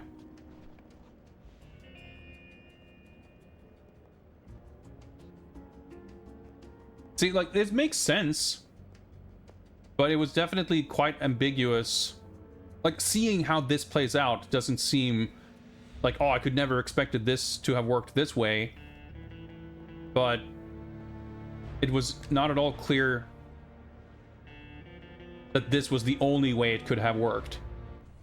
Like, that wasn't bad at all, but I just had to know what was expected of me. Dominic, you tried to have me killed. We had a security breach, which was traced to you. Damn it, Dominic. I was trying to help you. I was trying to uncover a leak. Please, Camille, don't lie to me. It's unattractive. Ah, General. Perfect timing as always. Huh? You, I'll kill you. Why don't you consider her something to sweeten the deal? Just promise to drop her over. Actual scenes from the movie? The characters all, like, the likenesses of everyone that isn't Bond is a bit fucked. Well, actually, this guy. Hairpiece man. You've got to keep her alive, 007. For now, she's our best source of information. I thought I was in cover.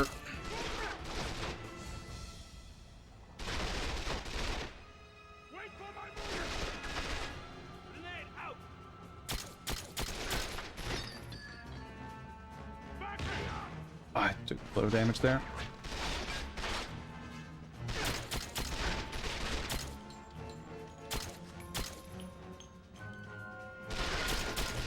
Oh, the reticle isn't red. I guess I'm not quite.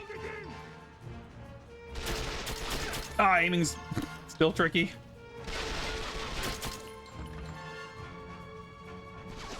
And it's like actual little action set pieces and shit. This game kind of rules.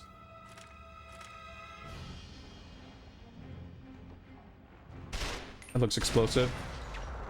Good, satisfying explosions. He's up there.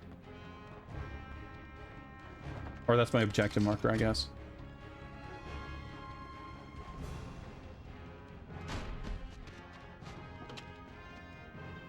Yeah, he looks nothing like the actor. What are you doing? Yeah, this plays out a little differently, but it's like, it's basically the scene from the movie. Okay, catch Camille. Okay, more. I could still, wait. Can't open the door. Am I going this way? I'm like half looking at the map. I guess I am going this way.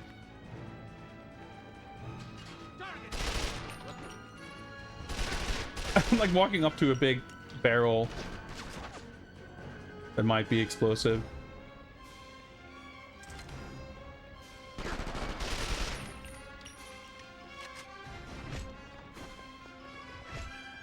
Dude, I hit both of them with one punch. That's pretty good. What was that?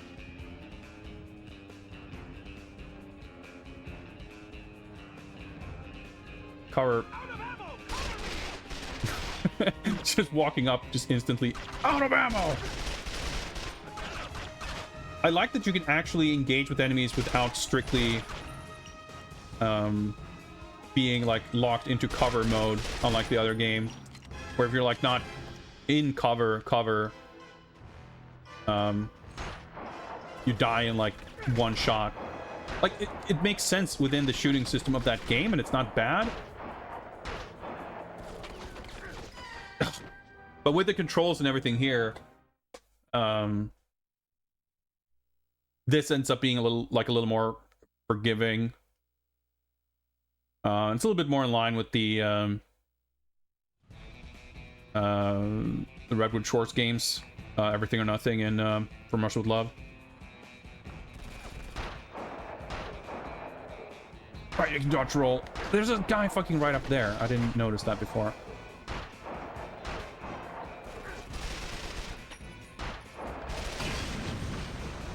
It's satisfying.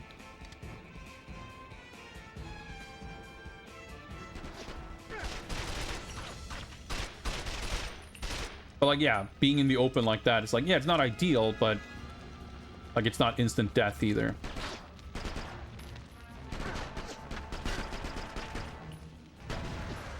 Okay, the range on that gas tank was pretty unimpressive. Fuck's sake. All right, okay, I mean, I deserve that.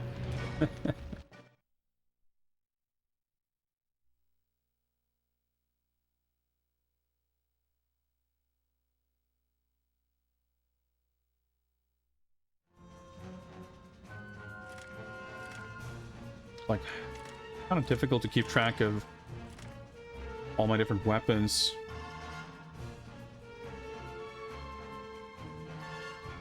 So I guess I can, yeah. I shouldn't run out first. I should do that. Even like drops a sniper rifle. I just blind cover, or blind shoot rather. Blind cover doesn't make much sense. I stay behind this cover.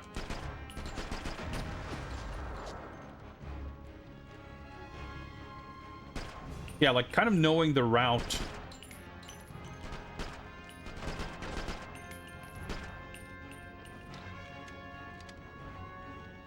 makes it make sense. And actually that also aligns a little bit more with how some of the more difficult levels of Everything or Nothing are, where it's like there is kind of an intended route with cover and enemy spawns and everything. So like if you approach it quote-unquote correctly, oh shit, like you can be fine.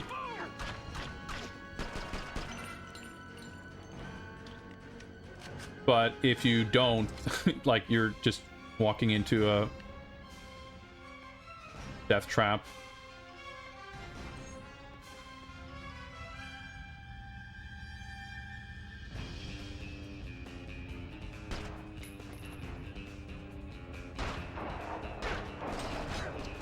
Wrong button. There we go.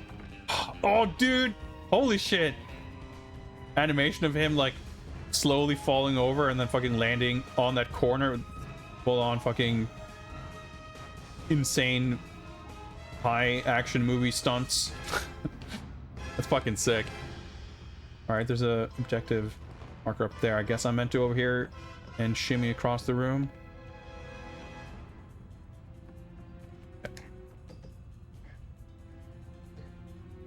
Brightly Daniel Craig.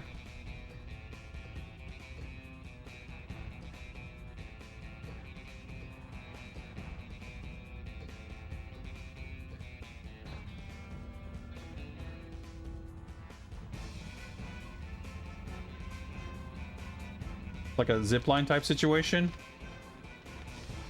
Looks like it.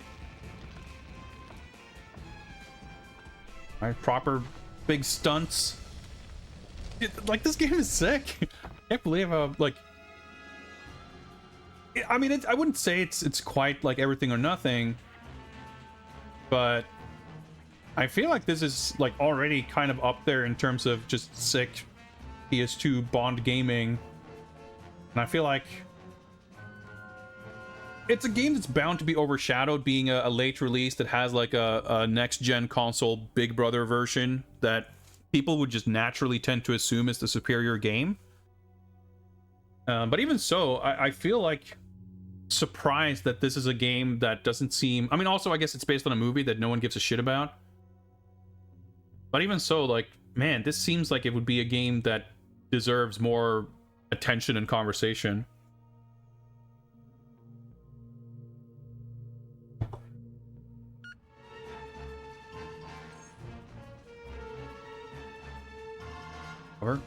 Door.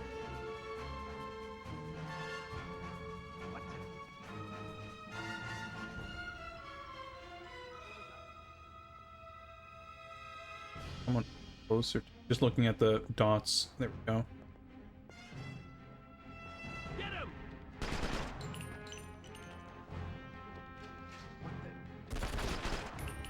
What about the guy who's actually over there?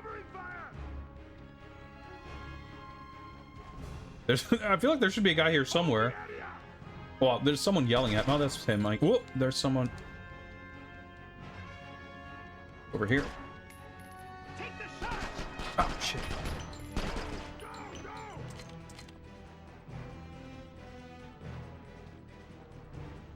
Reload animation's not, like, playing out reliably is really weird.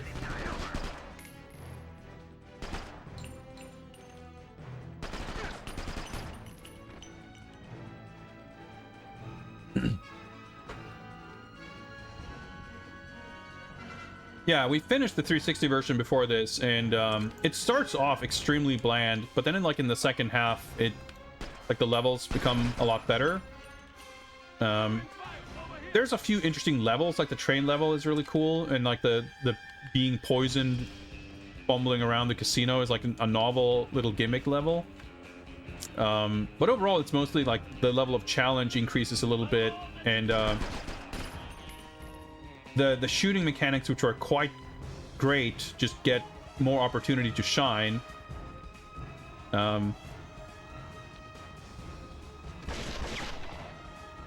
But it doesn't, the shortcomings of the genericness of a lot of stuff and how it's sort of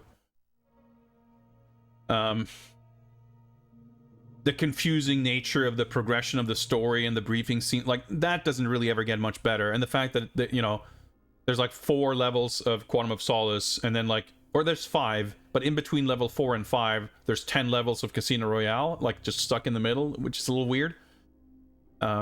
There's a lot of stuff like that that's kind of weird, but it still elevates itself to like a decent level by the end. It's like actually quite good. I ended up placing in the B+ tier. But it's not like a very interesting game, I guess.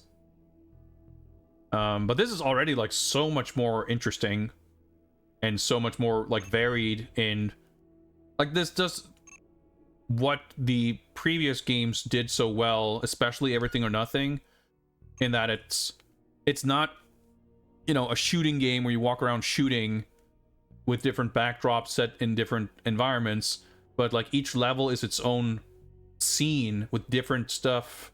Like the pace of each level and the feeling of each level is very different. Where they're like here we've had the kind of wandering around the mansion tutorial level.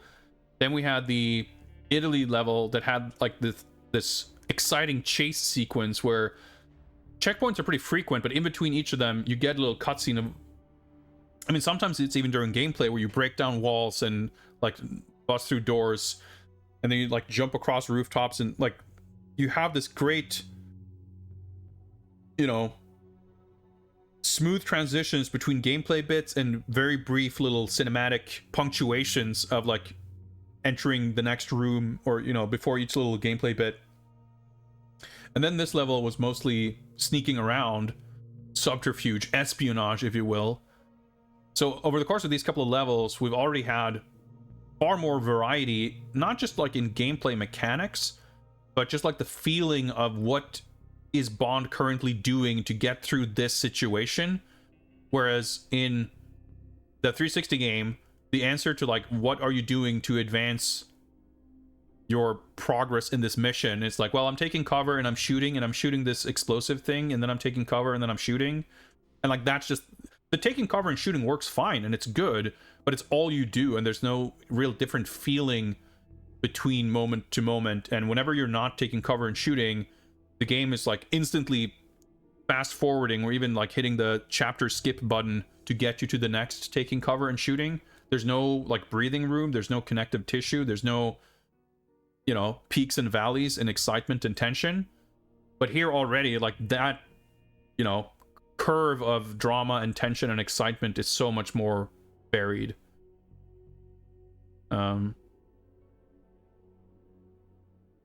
So this is like, it has much better action movie feel on account of, you know, you're not literally just shooting guys constantly. Like there's other stuff happening.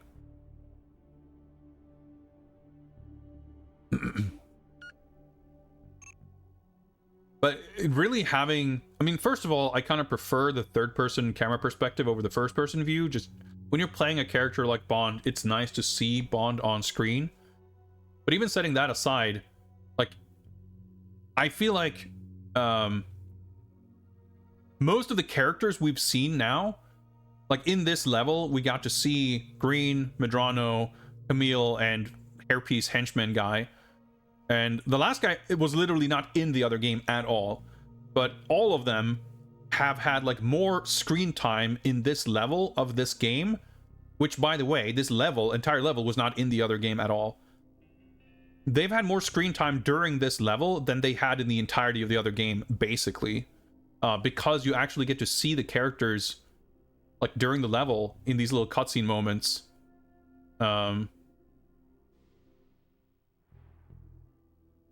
It's like they're doing things correctly by like having the characters appear in the game. And it's not just like in cutscenes or between levels, but the fact that it's like interspersed in the gameplay experience is like, it's exactly what I was missing in the other game.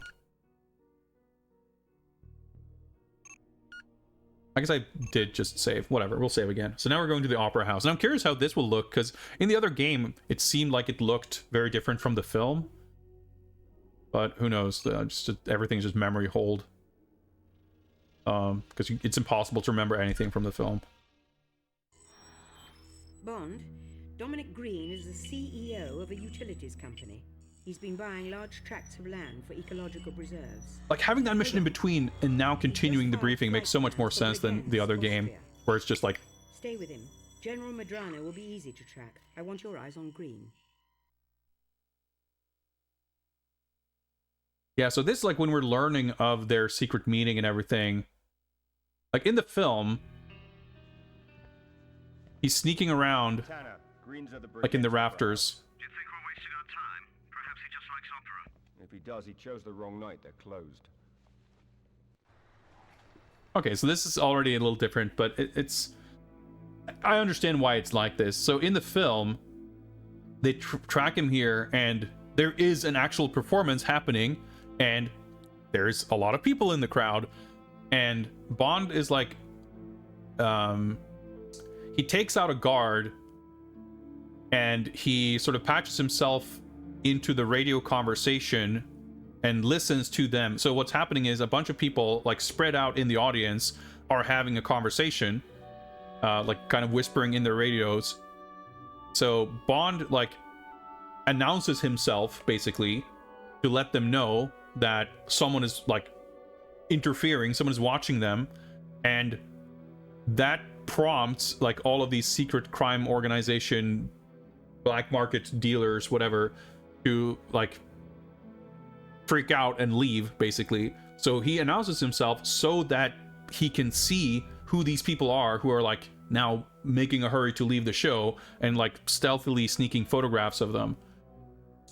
In the 360 game, like there is no audience because I guess like, yeah, the opera's closed or whatever, but there's like a secret little meeting room that he spies into so he can see clearly in the room. They don't know he's there, but then he just announces himself so that they leave, which is like pretty stupid. I wonder how that's going to play out here. But he already mentions that the opera is closed, and it's like, yeah, you know, they're not going to... It's going to be difficult, at least, to make a you know, an audience of thousands with individual people, like in a PS2 game. So that's like a concession there. But I'm curious how, like, if this is going to play out as stupidly as it did in the other game.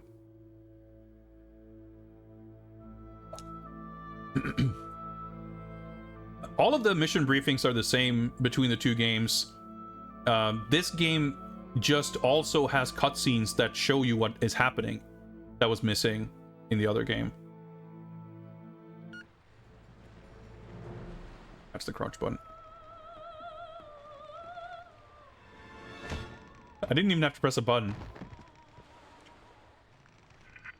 Alright, it's got the radio. Enemy earpiece obtained. Oh, I see a red thing.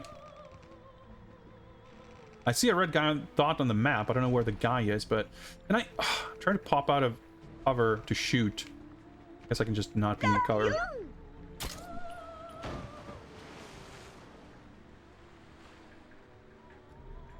The guy. Two guy. Thank you for the follow.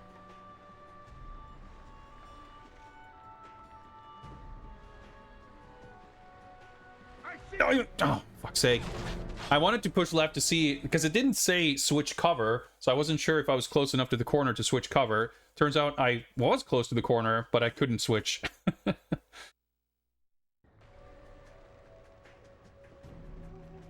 Yeah, so again, like, all the stealth stuff is very much... you have to follow the script. Which I don't mind, but it's more about, like... if you have to follow the script, but it's also, like, extremely super strict. Like, that's kind of a different story.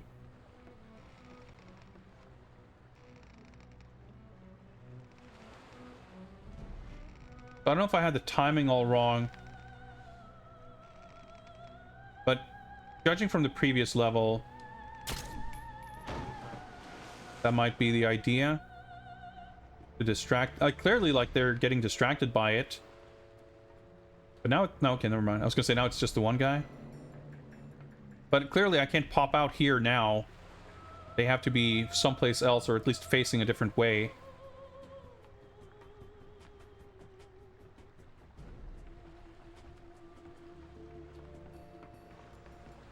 But it's like... maybe I should have done that from here. Okay, I might have fucked up, but... I think I fucked up, because I was probably supposed to have moved past them. Yeah, because now they're obstructing me here, and that's the issue.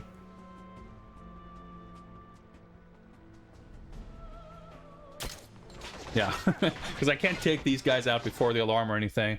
Alright, okay, now I understand. So it's a little clunky, or like just, you know, very precise. But that being the case, the actual sequence of events as they play out are a lot cooler than the stealth segments. Like the fact that you're shooting these things to create distractions, like that wasn't a thing in the other game at all.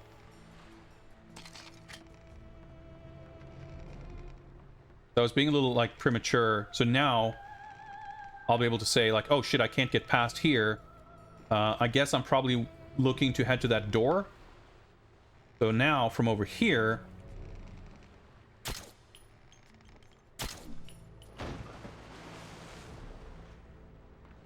I'll cause those guys to leave to investigate. And that allows me to sneak in here. Checkpoint reached. Not... Nope, never mind. Find a vantage point. There's like multiple green dots. All clear down below, over.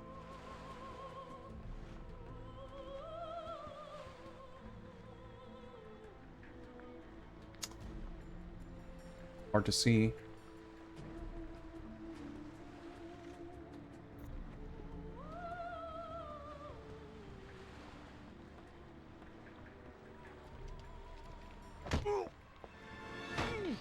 Unique cinematic subdue animation, and these fade out of existence. It's so fucking cool.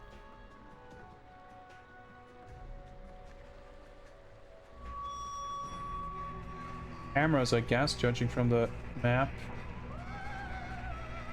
Like here. Man, it's really dark.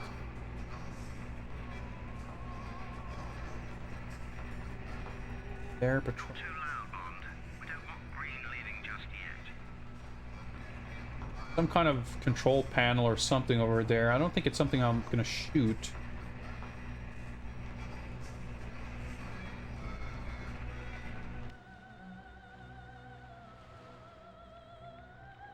Oh wait. Subdue! Oh my god, okay. Sitting there in pure stoicism. The guy walked up to something and activated it, looks like.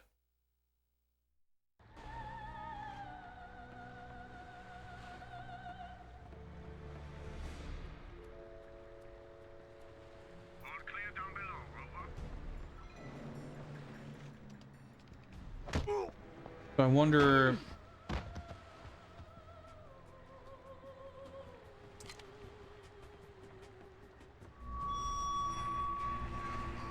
I don't see a little...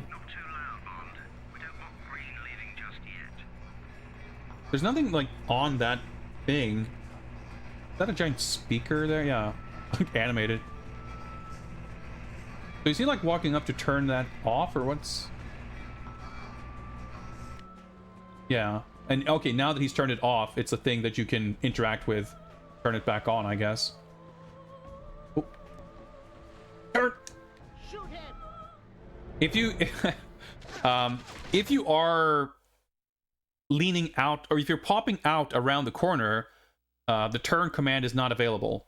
You have to be walking up to the corner, and then you can press triangle. But if you're actually popping out past the corner, you cannot press the button to turn to, like, actually walk around the corner. It's a little unintuitive.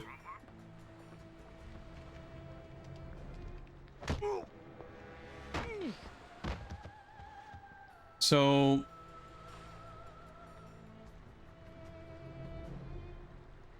another path over here. Okay. Not too loud, Bond. We don't want Green leaving just yet. You can say what he's saying. Not too loud. Is that what he's saying?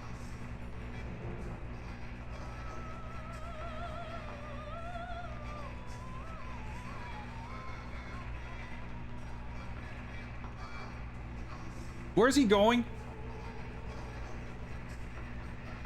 It's like a totally different path. Is it because I was on the left? What the fuck?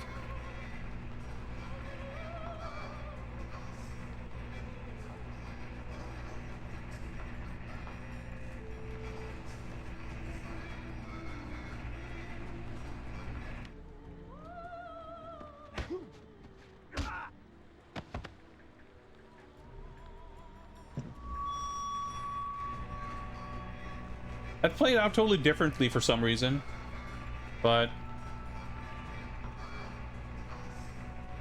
hopefully we can lure one more guy over here. Oh, fuck's sake!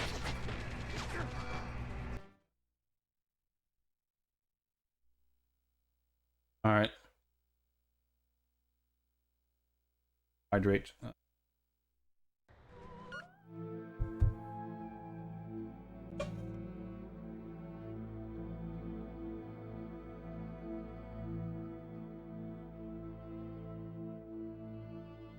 Overall, even if it comes down to finicky stealth, this game is clearly more challenging than the 360 game, but I absolutely don't mind it because it means that there's like a little bit of friction and substance to it. Like, it was really once it started becoming more challenging that the other game became more interesting.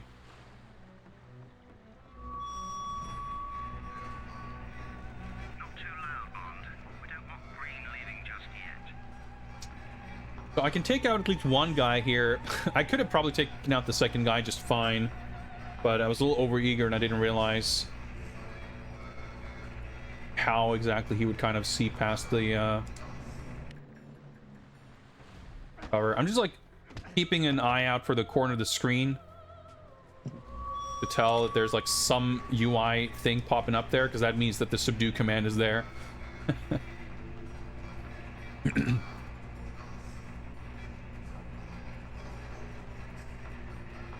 But he doesn't like stay there over by the control panel for all that long.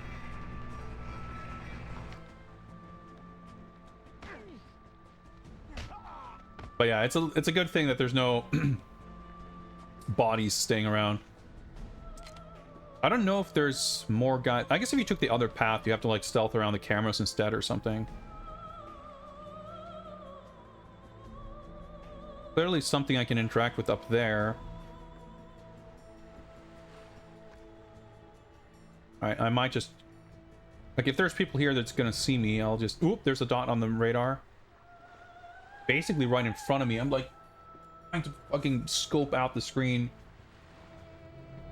See where that might be, because I can't see him on screen. Like, have visual contact. Oh, I think... Oh, yeah, I think I see him. Okay. Kind of looking this way, but it's pretty far away. But I also don't know if he's the only enemy.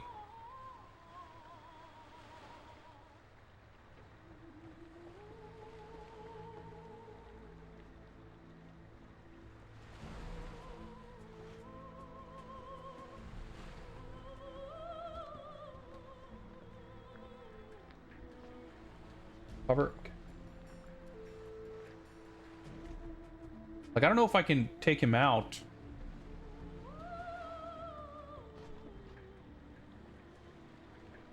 Use this.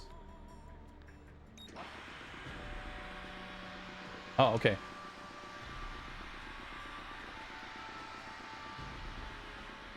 That's pretty cool. Use the smoke machine for cover. Little moments like that, little stealthy trickery. That's so cool.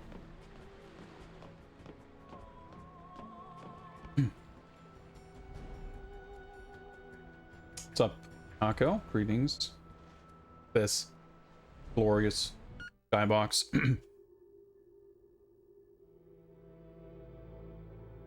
Hard not to speculate what IOI Bond may be like watching this.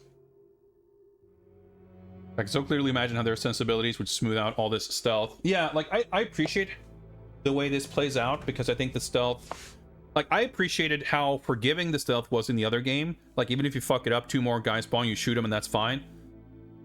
But that's, like, strictly in the context of that game and how it functioned. Like, this... Like, if you had stealth that was exactly this demanding and this precise and this kind of scripted in the other game, I wouldn't enjoy it, because the reward for pulling it off wouldn't look or feel cool. The part that makes this, like, fun and cool is that, like, you get a little cutscene with every little step you do correctly almost, and you get this kind of movie-like exciting presentation. And the other game just doesn't have the facilities to deliver something like that. So you would only have the downsides of it being very demanding and very precise. Here you do get something that can be a little frustrating, but part of why it is so strict, I feel like, is because they have this kind of tailor-made presentation for it. And I think that is more interesting in the end than in the other game. And yeah, you can imagine something that has like a little bit of both. I guess you probably weren't around. We were talking about this before at the beginning of the stream. I think what would be the coolest, like the thing I would be the most excited for in IO's Bond game is having the like systemic tools or like sort of machinery under the hood to generate situations in which you're kind of in peril but can get out of it, or you know the situation may escalate, but it's not just as simple as like, is the alarm triggered and what happens next. And I mean, even in Hitman, of course, you can kind of, you know, the alarm may be triggered, but you switch disguises and you have like different characters who maybe have different levels of awareness of who you are, etc. But I'm not even really talking about, you know, do the enemies know that you are there, etc. But I'm thinking more like, I mean, it's hard to put my finger on exactly or specify exactly what it would be, but for instance, like we were talking about it in the context of like the Bond in peril trope, so to speak. Like, if I find myself arrested with no tools and no weapons, how do I get out of this situation? What in my surroundings can I use to my advantage? How can I flip this situation around? How does my particular loadout of gadgets allow me to interact with my particular set of surroundings? And even being in that situation in the first place might not be a scripted or manufactured situation. Like, if that is something that can organically happen, and then organically you can take yourself out of that situation, like those kinds of progressions of like cool situations that aren't entirely scripted, but rather the game provides a framework for those situations to happen and develop and escalate, like that's the kind of thing I think would be not just appropriate for a Bond game, and not just something that I think plays to their strengths as a developer, but genuinely something that I think, I don't want to be hyperbolic and say like hasn't been seen or hasn't been done before, but it's like it would feel, I think, like a genuinely fresh experience. But what I do hope, like the one thing I do hope carries over from the recent Hitman games is this like mechanically very dense game with a lot of hypothetical situations that can happen where you're sort of mechanically incentivized to revisit levels. You have these like small but dense levels that you're incentivized to replay and revisit many times because there's such a rich tapestry of things that can happen, many of which are very much designed, but many of which just organically can happen. And that kind of built around the kinds of situations you would want to see Bond like entangled with, like I think could be so fun of like a sandbox, you know, to play around in. Yeah, a Bond simulator rather than the Bond adaptation. Like, yeah, I think that's a good way of putting it. Like, because that's what Hitman is when it's at its best too. Like, there's some levels that are kind of more scripted that can be really cool, but it's generally about like all these interconnected parts and how they intersect and how that allows you to just do all these weird, crazy things. And yeah, I'm super excited to see what that game's going to be like. And I do reckon stealth is going to be part of it for sure. But I wouldn't necessarily expect it to be a quote-unquote stealth game.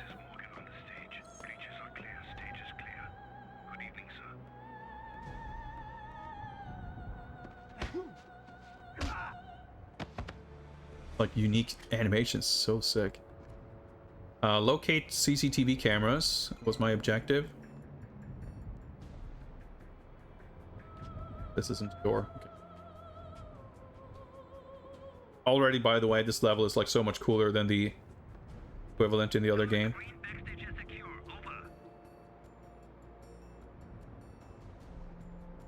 Trying to...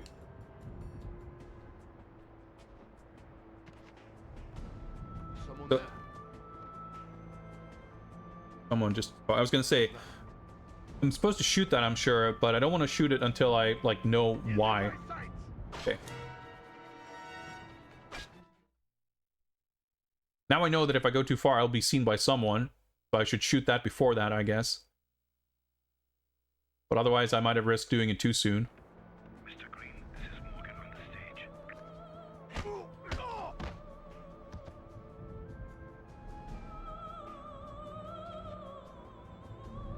Okay, I got a sniper rifle.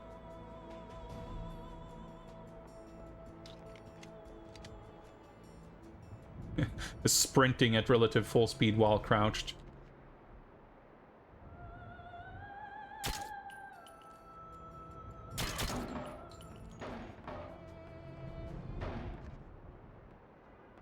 I don't know what that achieved, but I got this far without being spotted. Oh, I see. There's a door on this side. Okay. I guess I probably shouldn't have run this far forward. Okay.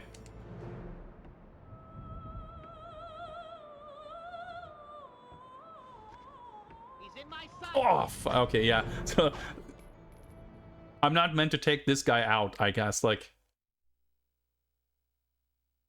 regular patrolling enemies have like a 5-degree cone of vision. Mr. Green, this is Morgan on the stage. Breaches are clear. Stage is clear. Okay. I wanted to finish listening to his voice line, but I guess I wasn't supposed to. I think for sure this game could be a little more forgiving with this kind of stuff, but at the same time, like, if it's kind of designed for it to play out a certain way, if it's too forgiving, you can very much end up in a situation where you don't even perceive what the intended sequence was supposed to be, which can be quite, like, underwhelming and weird as well. Yeah, so here I'm supposed to, like, double back around and go inside here, which, I mean, if the door is even present or open now, it's, like, not fucking easy to see. Guess the map... I mean, there's a door on the other side of the map, which is closed, so... I thought I was supposed to, like, go down past there or something, which I guess the map would tell me that that's not the case, but still.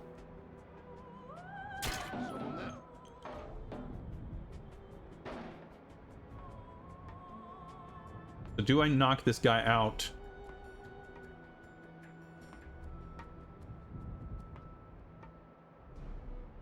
He took his sweet time.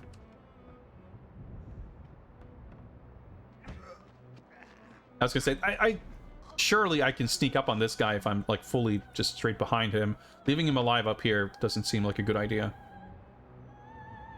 Like, while I sneak in here. Oh, there's a... sniper rifle.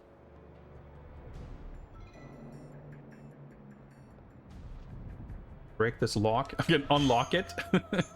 So funny that the prompt is unlock. Whack it. But these little scenes that are just totally absent in the other game. Ideally 2,000 kilometers. Any objection funds from our Siberian holdings. This is the world's most precious resource. We need to control as much of it as we can. Bolivia must be a top priority. I really think you people should find a better place to meet. You said this was a secure location. Get out. Go. Damn it. Like, why is he taunting them? In the movie it makes sense, but...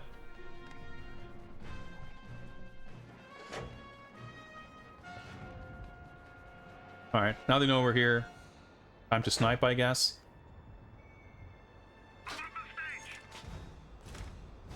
Not much sense in hiding now. Fire at will, 007. That's pretty cool. 1 of 5 snipers eliminated. Oh, there's a... Okay, the crate's not... Fucking railing. Alright, got him in the leg.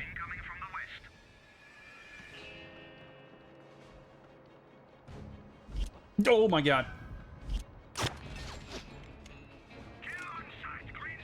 Up is not ideal for this. Got him. Alright, but that wasn't a sniper. And this... Even this part's like so much cooler. You can hear the radio chatter. Switch cover. Oh, I didn't... Look, can I just...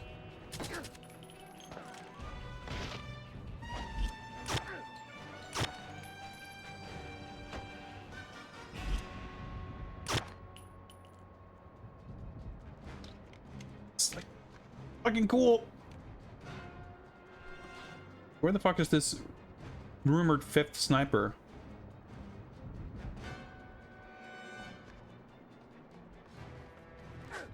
Okay.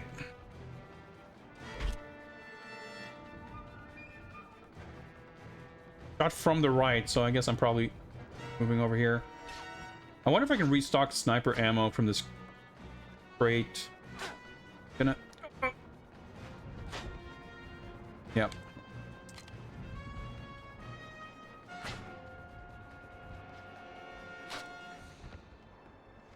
Okay, I see him.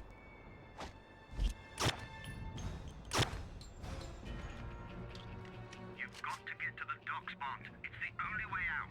I'm on my way now.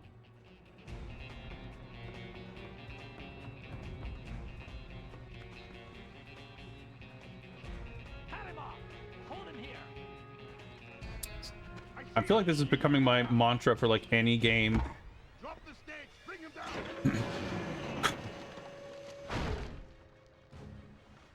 down. That like you need your levels to have like identifiable beats of like things that happen, identifiable moments Like, that's how you make interesting levels.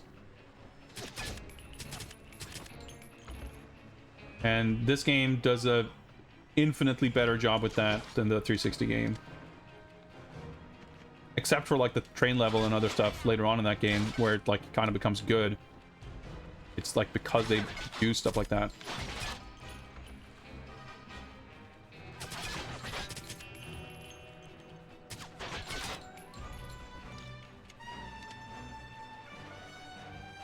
Cover snapping is a little bit funky here, but not too bad.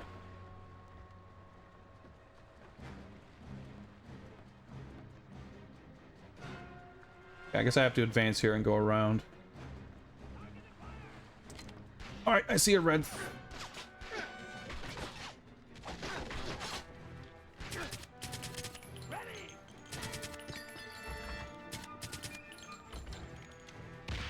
Grenades. Stick around for a hot minute. Is that a camera hacking? Oh, this is if I took the other route. I see. I got the crouching and cover buttons confused. Not ideal.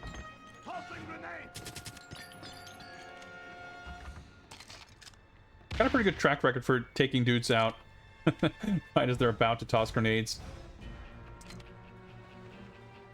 A good recontextualization of the level layout. Yeah, so if I took this route, I could have hacked the camera, but I took the speaker distraction route instead. Which is, by the way, kind of a cool thing that you can have multiple routes with different puzzle solutions.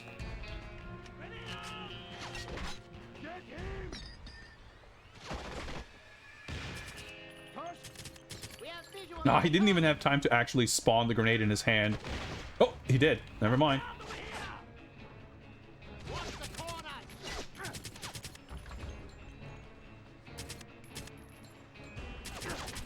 The enemies aren't quite as satisfyingly... whatever the opposite of spongy is. As in the other game. But the shooting still feels like... feels great.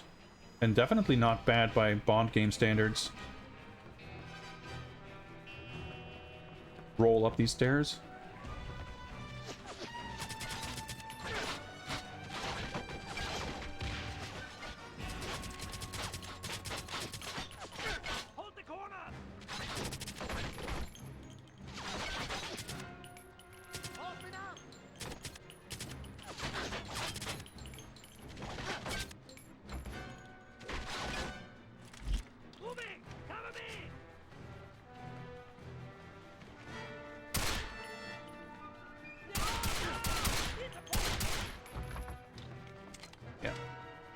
But on the flip side, you're a little more tanky too, which is good. Like, it makes it a little more forgiving. I like his sprinting animation. Good job, 007. The satisfying shooting sequence. Checkpoint.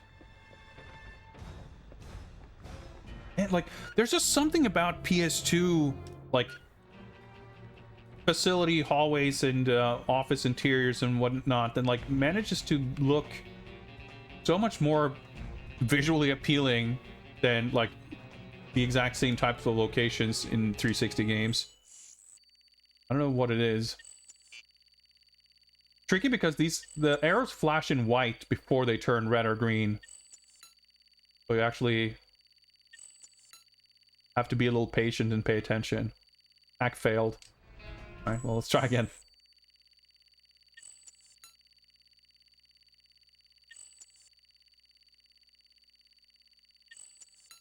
It's a good good thing they put a hacking panel right next to a locked door and offer no kind of penalty for someone who attempts and fails to hack the door. Bond, our satellite is showing incoming hostiles from the lake. Keep your eyes open.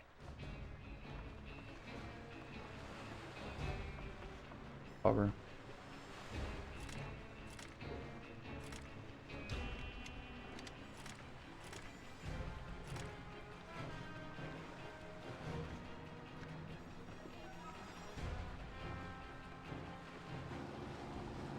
I guess he said from the lake. This is cool. Alright, that big explosive red tank with a big fire icon on it. I don't have a geography here. Turn.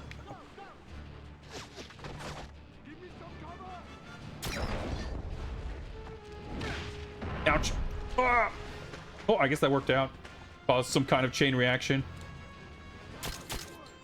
Oh, range isn't effective. Switch cover. This is so sick that you can just switch cover to move forward like that. I didn't realize until I accidentally did it on the other level.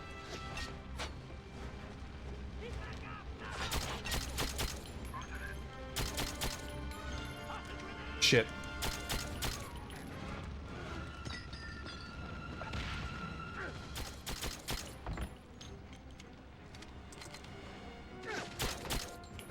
Oh, shit. He used my strats against me. Oh, fuck. When was the checkpoint? Was there a checkpoint on the dock? I'm not sure. I don't think there was. I didn't see it, at least.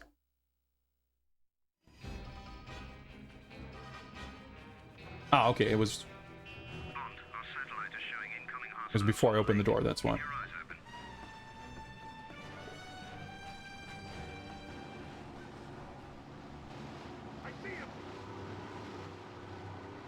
But yeah, like, even the shooting, you know, quite similarly to the stealth, is also kind of sort of scripted in a sense, where there's this kind of intended route.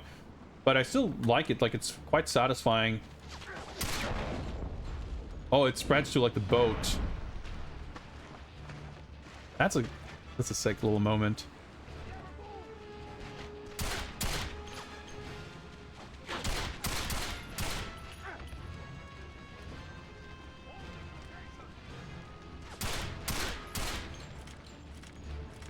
Better ranged weapon.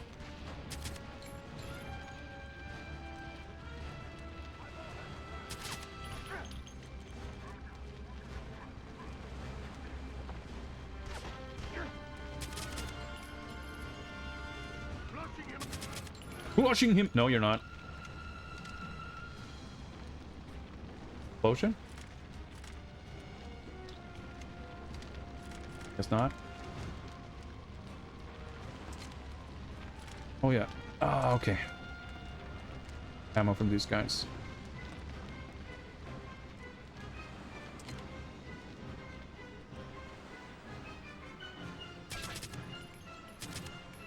I like the fact that you can tell that the reticle gets grayed out.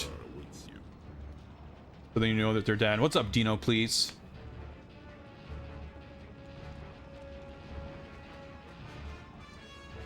Having a Bond non Kong Strong James stroke type situation. We've all been there. This game's pretty sick. I don't like this situation. I like seeing that. Okay, I mistimed that, but it's always next time. Alright, Mr. Worldwide over there.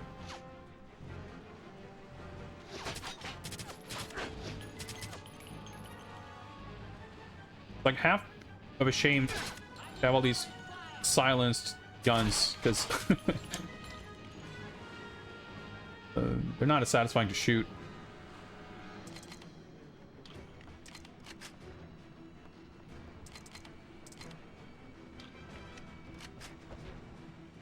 Rolling up the stairs. Like the perfect seamless transitions to the little cutscenes. So good. This game rules, man. I was not ready for this game to be this much better than the other game. At least not in these specific ways. But I was especially not ready for just be this good, period.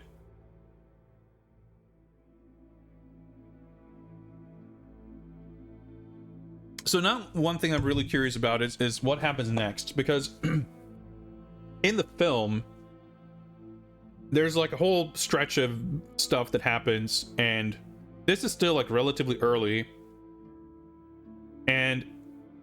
the next scene in the game, in the other game, is after Bond and Camille crash their plane, which, because the movie Quantum of Solace is impossible to remember because it hasn't, like, it doesn't have a script. Like, it has action scenes with no connective tissue, and it's impossible to remember. I can't really give a detailed, account of what happens in between, but eventually, they're in a plane, they get chased by other planes, they get shot down, they're crashing in the desert or whatever, and that's like the next level. Now, from the opening credits, I'm pretty sure that Mathis and Fields, those two characters, aren't in this game either, so there's like a big chunk of side plot that just like isn't gonna happen because those characters aren't in it. At least the actors weren't credited in the opening, so who knows. But I wonder if, like, the other game does such a weird thing where it truncates so much of the, I don't even want to say the plot, but like the events of the film. They're glossed over in this like very quick mention in this radio briefing graphic scene that, like, is this game gonna do the same? Now, normally I would totally expect it to be the exact same, but we've already had one level, the Haiti level in this game, that was omitted in the other game, which was like kind of an important scene in the film, or sequence, I should say. It's not just a single scene. And I feel like there's gonna be sequences in between this part of the film and them having crashed the plane, but I wonder if we're gonna see those. If nothing else, the plane, will that like be visible on screen in this game? Like, I'm intrigued. How much will this game skip, and what parts will it actually show on screen? Let's find out.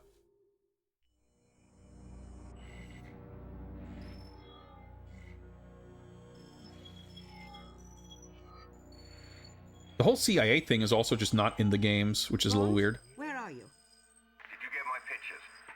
Can you link these people? Is that stress in your voice? I need you to come in and debrief. I don't have time. Bond, you killed a member of Special Branch. Who is he guarding? All you need to know is that he's one of the Prime Minister's closest advisors, which makes him one of the most powerful men in Britain. You must come in. Not yet.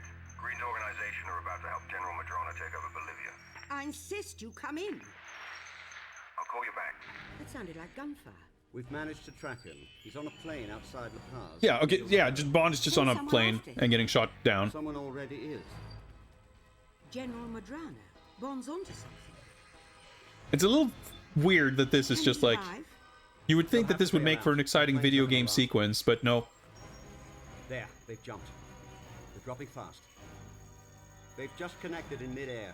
Must have only one chute between them. Still falling. 5,000. Oh, they must just have the one chute between them. Yeah, that seems like it would make for an exciting sequence to see on screen, don't you think?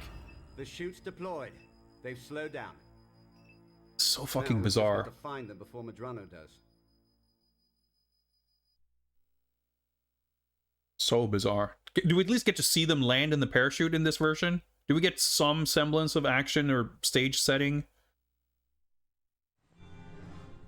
Oh, see? Okay, we get at least this.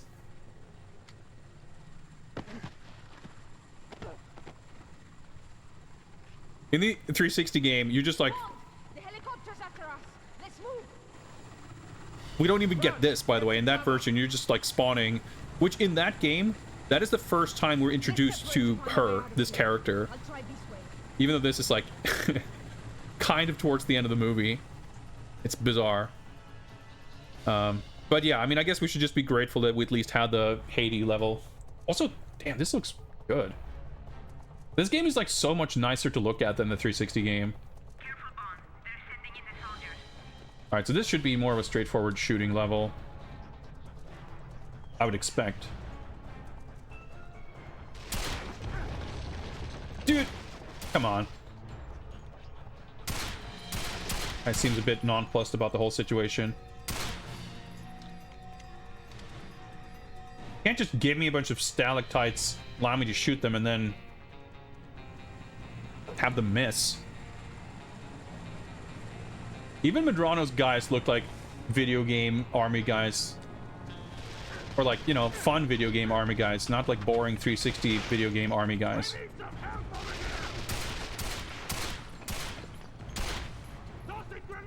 Nope, you're not. Haven't, nope.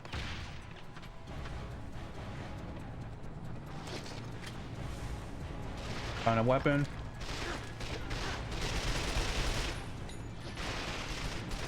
Oh boy, I'm trying to aim. Reload. Got him.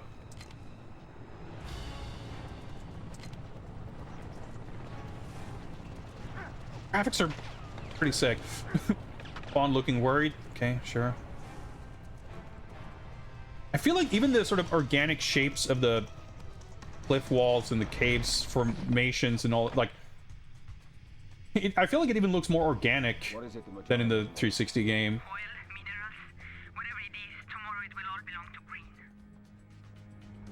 Oh shit. Okay. Like I could shoot it.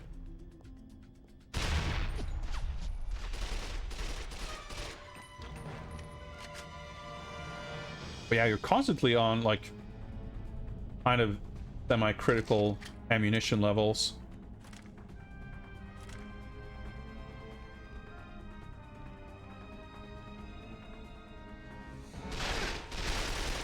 But yeah, overall very similar level, but like less annoying. I wonder if this is gonna have like an extremely extended, tedious turret section later on, which of course the 360 game couldn't help itself. Oh, he made me whiff. Oh my god, the goon footsies are powerful. I didn't even save that much ammo. Well, maybe I did, but I don't have much. These flares are quite helpful. I mean, they create like this dramatic lighting, but also actually you can just see where you're kind of meant to go. Right, I think I can figure this one out.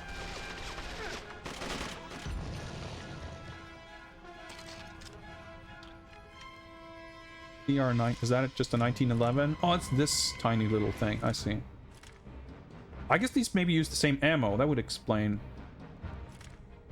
Let's use the louder gun for more satisfying shooting action. Whatever that ammo. Oh, they do not share ammo. I see. Well, let's use the louder gun anyway.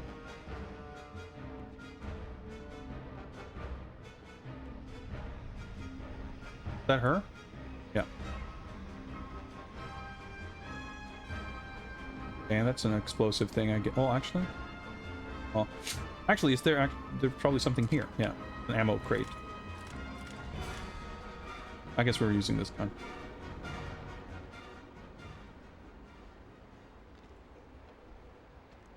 I don't understand. A lake full of water and Bolivia is dying from thirst. They use dynamite. This used to be a riverbed.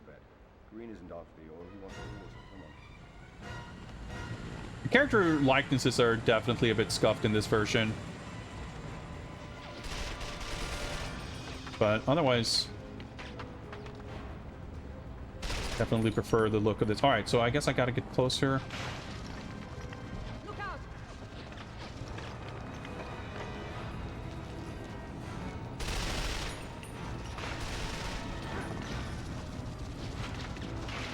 I like the helpful red dot on the radar there.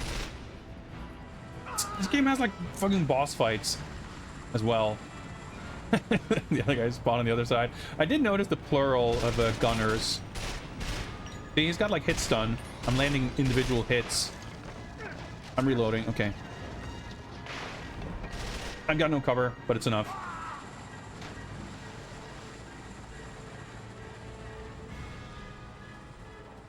Yeah, like this.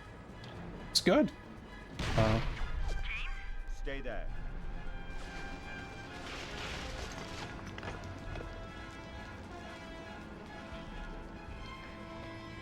Cover, please. Oh, okay, not like that, but it's okay.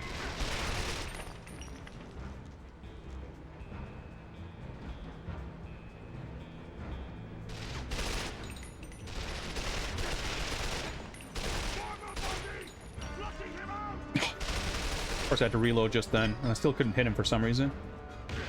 Ouch. Fire! Fire! Pulling the pin! Holding the pin.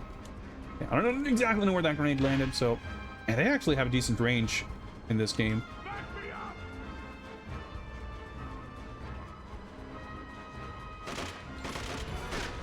Wait, does I... Never mind. I thought maybe this gun had like more zoom on the aim, but...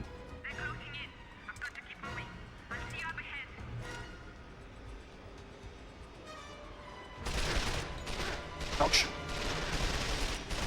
Ouch, ouch, ouch, ouch. Down to my legs. There we go. I just need to rest a little bit.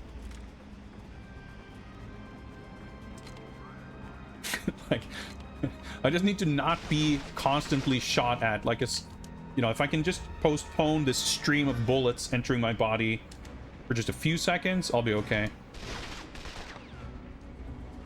Clearly I can blow that up, but... a little unsure about the range of it. I think he mentioned a grenade? Would probably have exploded by now. I might have misheard him.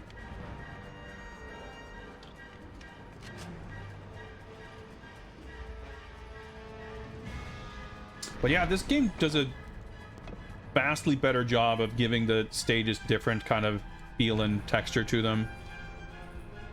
Clear the tunnel collapse. Like, this is a much more straightforward shooting level, even compared to the last one. And just the nature of the layouts creates kind of a different feel.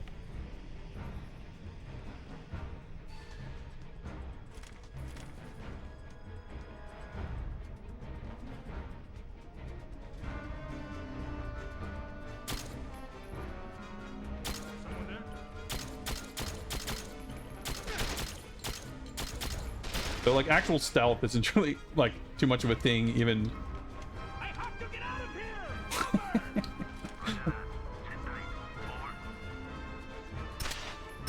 of here! Just popping his head out. Well, thank you. It makes my life a little easier. Yeah, this level was, like, I think the weakest, like, the most boring level of the other game. Because, I mean, it had, like, this big ol'...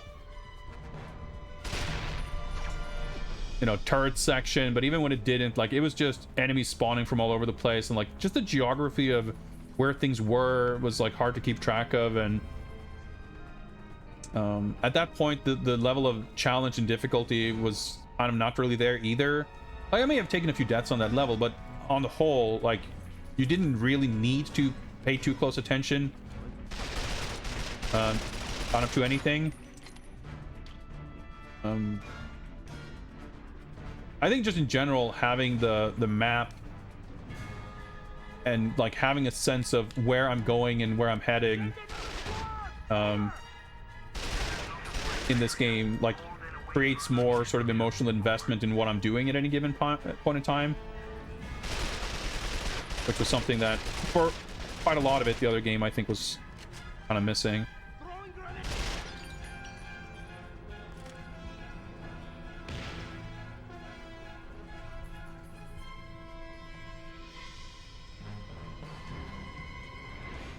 Even here, like, I have an objective marker for the collapse that I'm supposed to clear, but I guess I'm all the way over here to figure out what to do and, like, how to achieve that, unless I'm, like, really fucking up.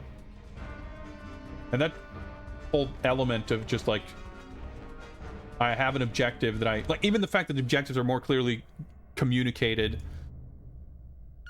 I don't know, the game's just a lot better. Explosives obtained. So I guess maybe this is where I should have been. I need suppressing fire! Saving this explosive thing that was sitting on that rock before. But that's okay.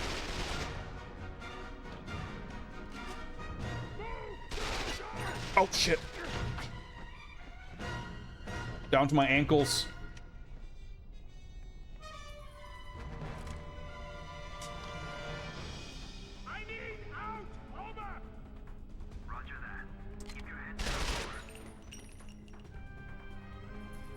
Okay, that's good advice he could have used.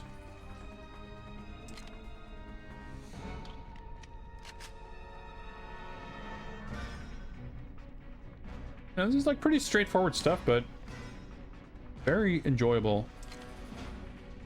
Like, I would say this is arguably the weakest level of this game too, just in terms of it being quite, you know, corridor shooting guys. But it's like more varied, more interesting, more video gamey, more visually pleasing. You have little bits like this. It's just so much more interesting and entertaining than the other game. There could still be an awful turret section, granted, but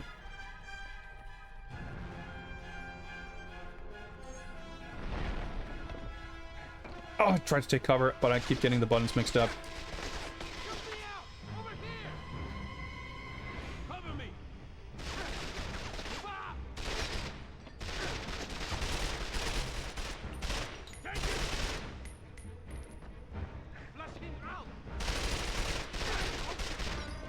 Oh my god.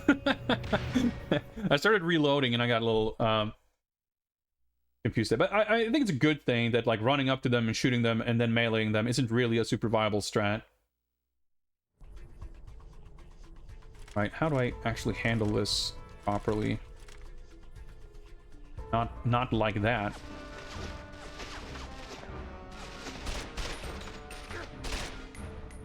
Right. Hard to see where I can take cover.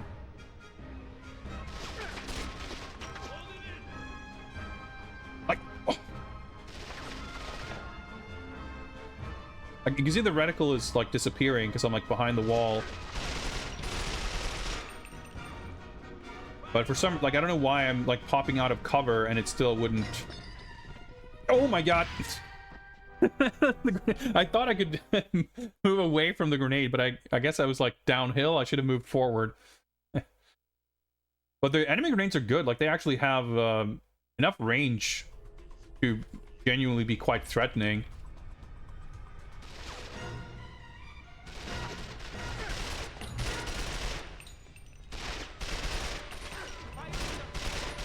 Okay, prevented him from throwing the grenade. But it's like awkward. Even when I'm in cover here, it's hard to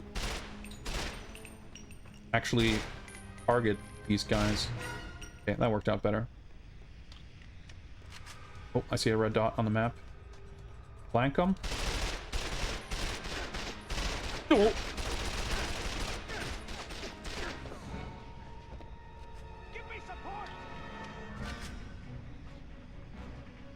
So, like, I can't pop out over this cover. Makes it a little awkward. I can't really, like, it's sort of round, so there's no corner for me to peek out from either. A lot of zeros. I guess we're down to the P99 here. Might have been the...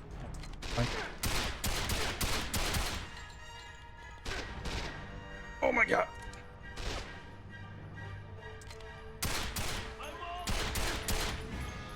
That might have been the last guy. That was before that guy. Yeah, the cover, like snapping in and out of cover is a little bit finicky, but at least when you have like angular cover, you can kind of tell where cover begins and ends. With all these organic shapes, you don't quite have that luxury. So it ends up being quite weird.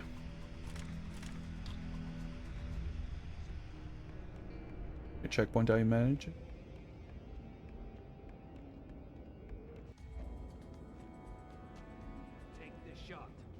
She keeps moving.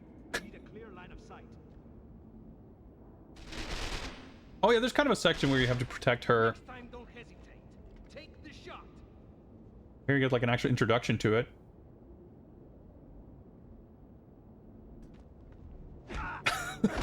I like his little jog. Running up to them. All right. Oh, this is pretty cool. Little introduction.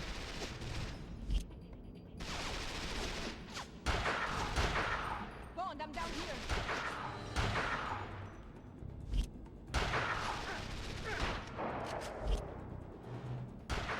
What the? Get back.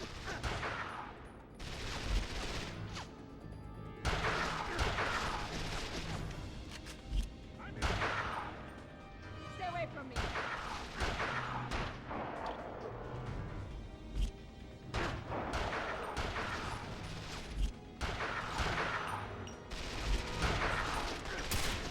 Okay, I'm out of sniper rounds, I guess.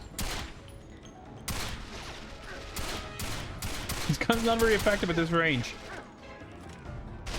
Look out, James! The helicopter! Okay, do I get more ammo? Okay, there's a weapons crate there. Good, checkpoint.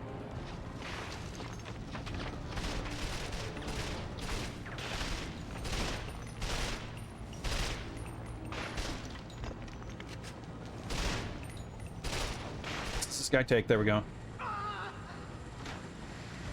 I'm gonna turn this chopper around. Get a gun over here. Okay, I got something, not this weapon. I see.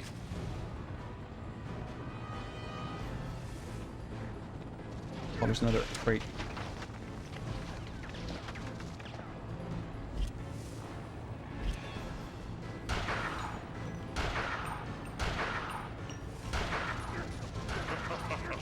Oh boy! Unspeakable horror awaits you. My own unspeakable horrors to deal with, but thank you very much, Base Hole, for gifting 5 whole subs. Unspeakable horror awaits you. Oh boy! Oh boy! Cover, please? Okay. Unspeakable horror awaits The angle there's a little funny. you. Unspeakable Oh shit, that's the horror wrong button. awaits you. Did I get ammo there? I don't know. Okay, let's... There's not a lot of rocks left. Oh. Not a lot of dude left either. Whew. We have to fight the chopper? I guess so. Oh. I think I got a lucky shot.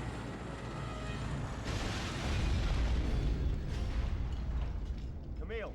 All right. That worked out. Okay. No tedious turret section? Not yet, anyway. Oh, here we go. Father was in the military. When I was a child, General Medrano came to our house. He shot my father, then strangled my mother and sister. I was too young to be any trouble. Next time will be different. Seems we're both using green to get to somebody. Then you lost somebody too. Yes, I did. This is the funniest shit. I have to assume it's the same in this game. Because now, like, we got to this point in about, like, an hour and a half into the other game. And you heard the dialogue, right? Like, oh, we're using green to get to somebody else. He's like, oh, you lost somebody too. He's like, yes, I did. Referring to Vesper Lind from Casino Royale. And this will now, again, assuming that this is like the other game, launch Bond into reminiscing the entire plot, or rather the entire sequence of action scenes from the film Casino Royale, except he doesn't really reminisce about any of the scenes that Vesper were actually in. He's just like remembering all the tangentially related action scenes he was in before we go into the final mission, which is extremely dumb. But, you know, in the other game, that led to more of the actual good levels. But I wonder, because we've already had one level here from Quantum of Solace that was not in the other game. The 360 game had 4 Quantum of Solace levels, followed by 10, I think, Casino Royale levels, and then there's the one final Quantum of Solace stage. So it's like 5 plus 10. Here, we've had 5 already, because there's one additional level. But the way it's, like, the Casino Royale, like, the actual location Casino Royale, like, in the other game, you have, like, the entire level dedicated to the getting drugged and stumbling around. And shit like that. So I wonder if the sequence of levels is going to be the same, or how that's going to work out. I just realized I've been streaming for 6 hours and 20 minutes. So I have, again, managed to go for like over 3 hours without taking a break. That's not good. It is 6:02 p.m. I've probably done my day's quota of streaming, but this game's pretty sick. I want to keep playing at least a little bit more, but I definitely ought to take a break. So I shall do so, and I will be back with you in some moments. In the meantime, enjoy. Let's do a dance party. Why not? I'll see you guys in a little bit.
All right, I'm back.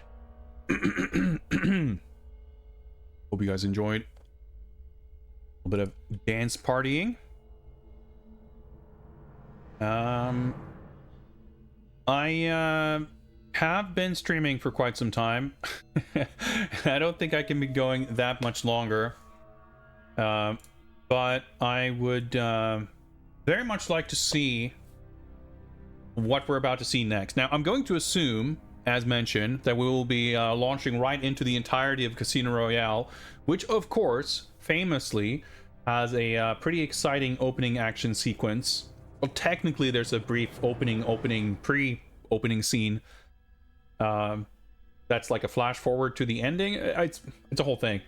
But we're not going to be involved in that. But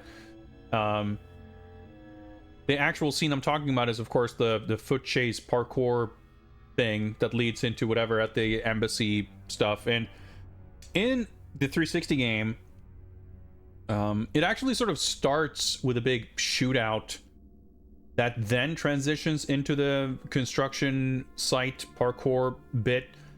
And then the actual, like, part that's sort of a shootout in the movie when they're at the embassy, like, that part just gets skipped over in a radio briefing cutscene kind of a thing. And I'm curious to see what this game will do with it. Because the actual, like, the rooftop chase in Siena, that was way cooler in this game than in the other. It was actually, like, kind of alright in the other game, more so than I had expected, but it was way better in this game.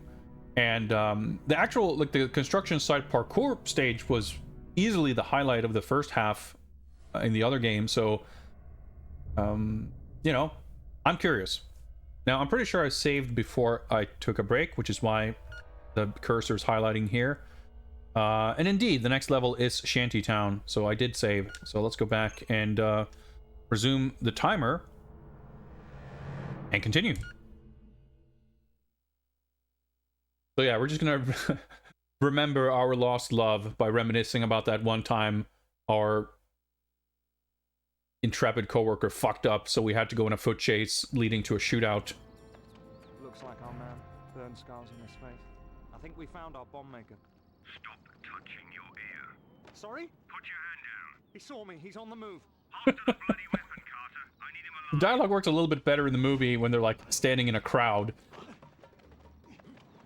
Like, sure, touching the earpiece probably didn't help, but I don't think that that was, like, what gave him away compared to, like,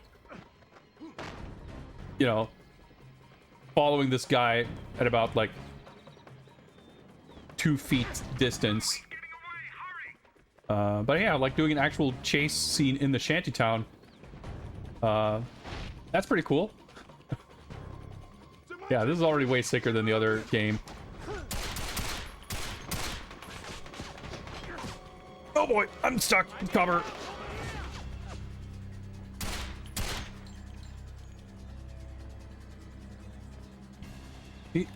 Up there or inside? I'm not sure.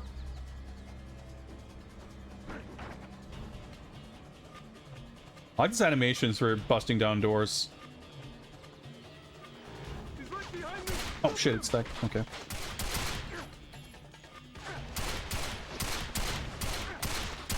Oh, okay.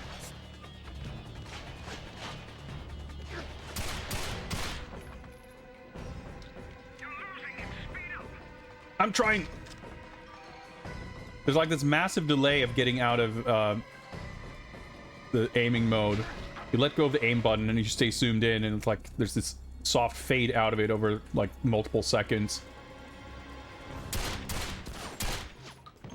A tire went flying.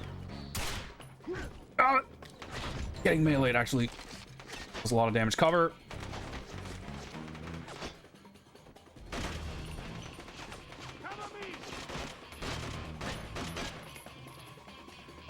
Guy. There he is. I think we got him. Got him. Yeah, this is the opening scene of Casino Royale. We're heading towards the end of Quantum of Solace, so now we're flashing back to the entirety of the previous movie.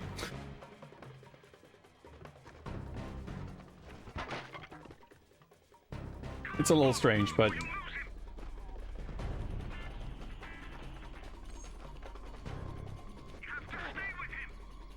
Stop the man behind me!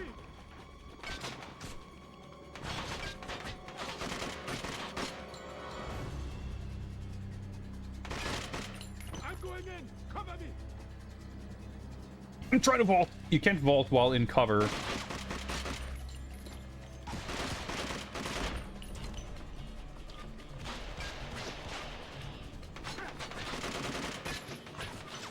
So you cannot do that either.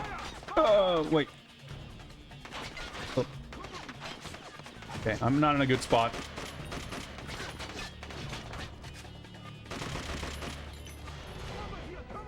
I can't climb up here.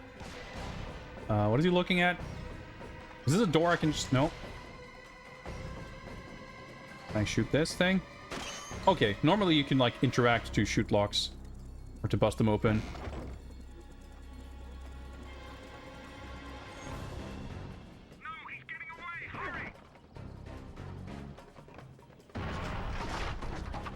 Took damage, okay. Can I... Trying to vault over to no success. Do I go inside here? Ah! I was literally being pushed back by being shot.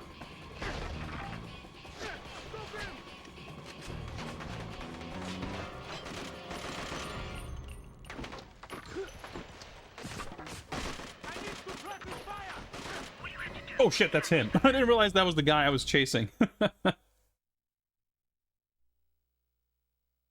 Yeah, Quantum of Solace is a movie that has no script, basically, and it's literally impossible to remember. Like, it simultaneously has no plot, but also is, like, really confusing to follow. Because In Real is, like, an actual great movie. But Quantum of Solace is, like, not.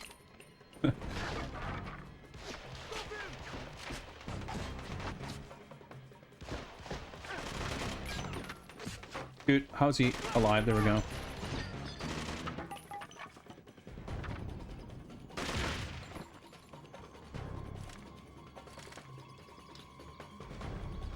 But yeah, like, there's a lot more shooting in this part than there was in the movie. But actually integrating it in, like, this exciting chase sequence makes it still pretty cool and still feel, like, faithful to it, as opposed to the other game where the guy... Like, it's one of the rare levels that actually has kind of an opening cutscene to it.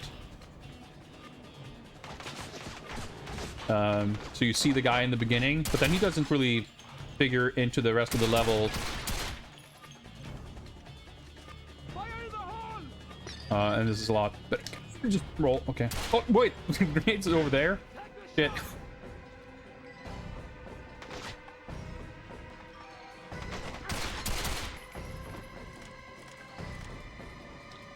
Like, quite limited ammo.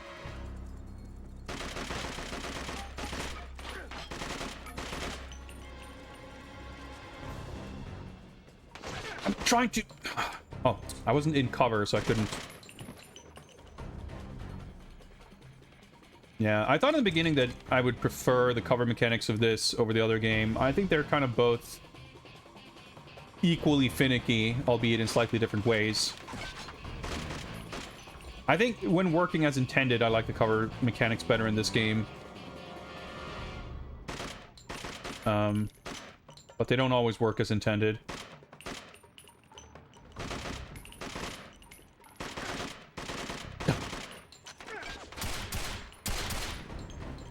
The guy was pretty lucky.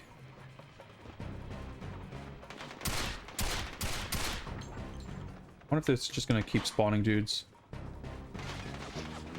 No ammo. There doesn't seem like I'm under any time pressure right now.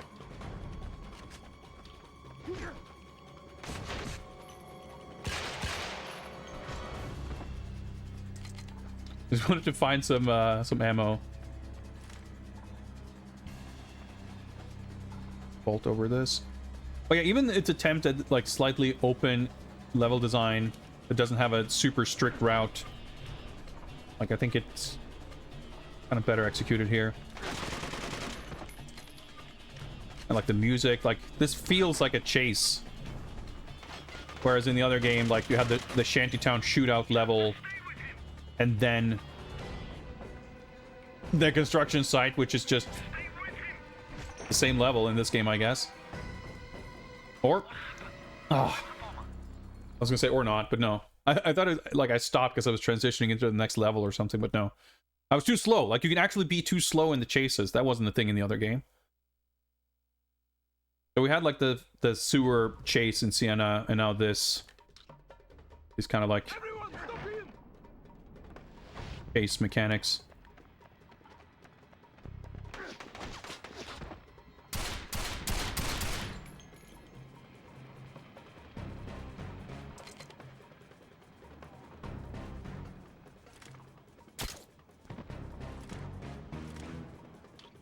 But I'm not sure, like, it was probably because I advanced from this area. Because it didn't seem... Like, if I had to do this fast...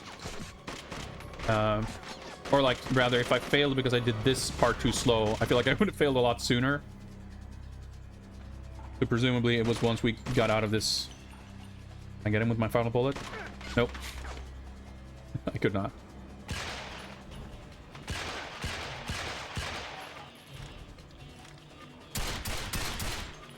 The heck?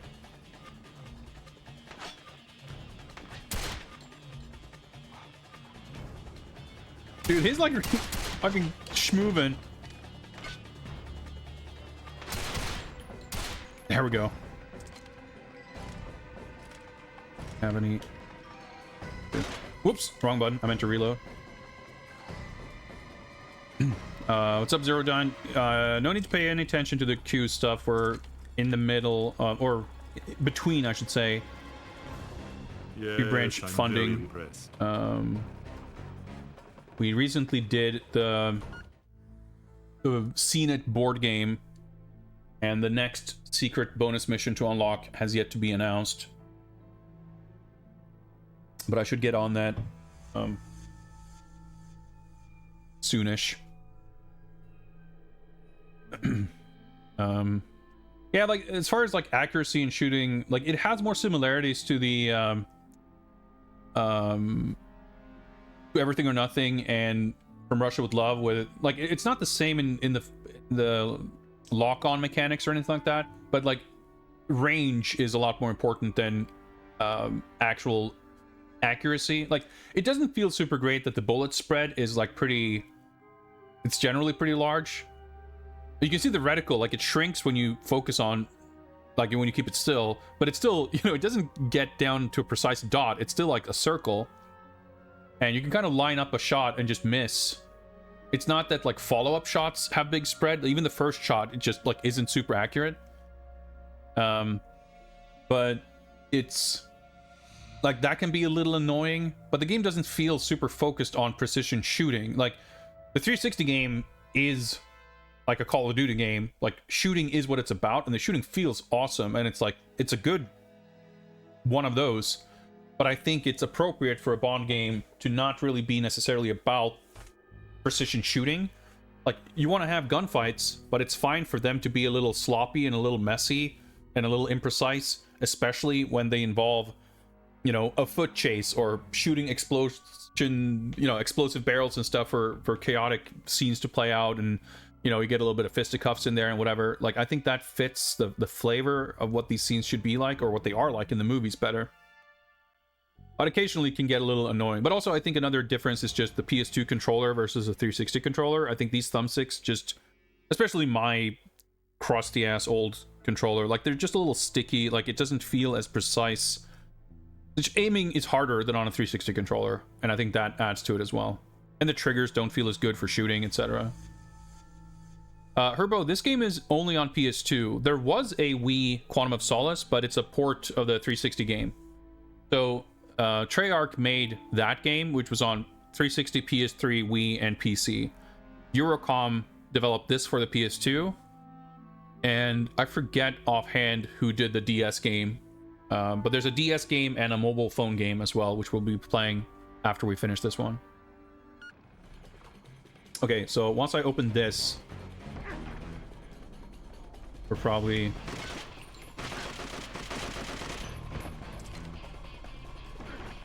Back to chasing. Oh, there was more stuff here that I forgot. Open. Yeah, I'm trying. Dude, I was literally... That was the end of the level. But I was like... I had knocked the door open, and I started walking through the door when I ran out of time last time. That's pretty incredible. Well,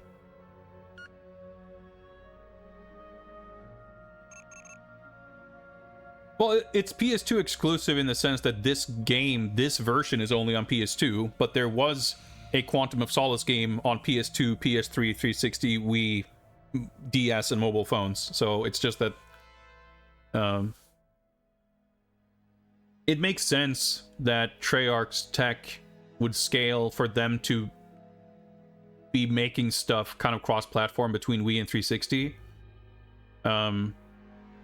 But they would have like had someone else do the PS2 version because they wanted to have a version on the PS2. But it was so sick that we saw the construction site in the background, and I was like, oh shit, are we just like heading seamlessly into this level? But no, it's split up into multiple levels here too, which is good. I like that the levels are short. But like you actually, like this game does such a vastly better job than the 360 game, or the Treyarch game, I guess I should call it, of providing like context and like narrative progression and like connective tissue between levels. Like it's all this stuff that's like so conspicuously missing in that game. And I mean, there's some bits here like where the whole airplane sequence is just like not shown on screen at all, which is really weird. Or we'll see how that goes. Like when we get to the airport level, I'm gonna guess it's the same because they, you know, it happens during the briefing sequence, so we'll see that sequence, I guess. But like a big action set piece in Casino Royale is this chase when they're on this fuel truck at the airport, and there's like a bomb on the truck, and Bond tries to stop the driver and whatever. Like it's a whole thing, and that just like there's a whole airport level, and when you reach the end of the level, instead of like showing the actual action climax from the film, we get like a radio summary of it. Like it's a very strange choice, and I'm sure some of that was like you know, budget restrictions or time restrictions, but it plays out really weirdly. But that stuff aside, this game generally, like in terms of the levels are kind of the same, except for this game having so far had one more level that wasn't in the other game at all. But as far as like once the level starts and what happens before, during, and after the level, like during the game, this game has like a million times more little cutscenes and bits that show you what happens. And then even here, like just in terms of gameplay itself, having the guy you're chasing actually physically being in the level and you're chasing him during the shootout is like, yeah, so much fucking better. Like there are parts in the Shantytown level in the other game where you're like holed up in a shack and you're like defending your position for 5 minutes while dudes are showing. It's probably not 5 minutes because the levels are actually quite short in that game too, but it's like it doesn't have this forward momentum of a chase at all. Yeah, of course we're playing the DS and mobile phone games, but we're finishing this one first. All right, so this is the level I was like really excited for, to see how they do. I thought it said tracking Bond parameter. Shouldn't it say perimeter? This is London. It's Carter. I'm here with Bond. I think we've lost him. Lost who? Malacca. He's a bomb maker. Bond was sent. Oh, yes, I know. Where's Bond now? Malacca caught sight of me and legged it. Bond went after him. Then this isn't over. I'll arrange satellite recon and alert our listening post for outbound calls. Roger that. I'm heading after Bond. Stay in touch. I thought for a moment we were like skipping the construction site, but yeah, that seems unlikely. It's like probably the most famous scene. But yeah, it's funny, we had like the little foot chase leading to the parkour rooftop stuff in Siena, so we get a similar transition here. Yep, the truck, or the whatever you call one of these. See, in the other game, the level starts with him behind the wheel driving this thing for 2 seconds. So I thought it was like a driving sequence, but it's essentially a cutscene, but it's like 1 second long. But here, it's like you actually see him do stuff and it fits. It's just executed a million times better.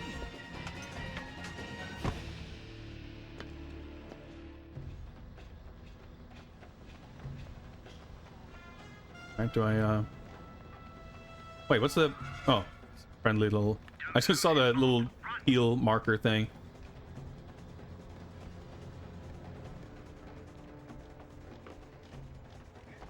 Pretty cool. I like they're like gesturing through the doors. Rip that guy. So there's no like jump button or anything, but I guess I'm not supposed to shoot him. Do I fail? Yeah.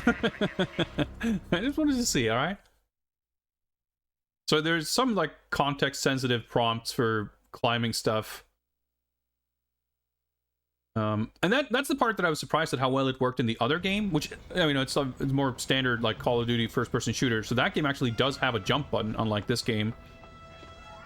But it also, like, it lets you kind of jump across gaps and stuff like that pretty naturally. But it also has parts where you press the jump button, you know, just as you would, but it triggers a little cutscene. Oh. For stuff like that where you jump like across a gap. But like, I guess, okay, now it does. It didn't like highlight itself. Get ready. All right, QTE for this part. So like this whole part is maybe there was a slight QTE bit thing in there the other game. I don't think so. I think you actually like you're kind of fully in control in this part. And you like you shoot the block there to go up. So that's why I was so impressed with that version, for like recreating the scene as faithful as it did without resorting to like cutscene type stuff. I don't mind this. I think it's still cool.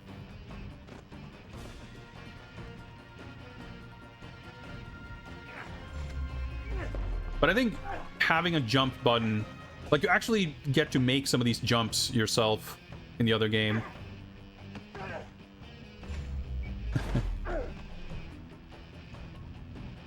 Which, it's kind of unfortunate that you don't really get that in this version, but it's natural because, you know, the controls don't quite allow for it, even though you have this, like, third-person camera. Like, you have this vault. Oh, I can't vault.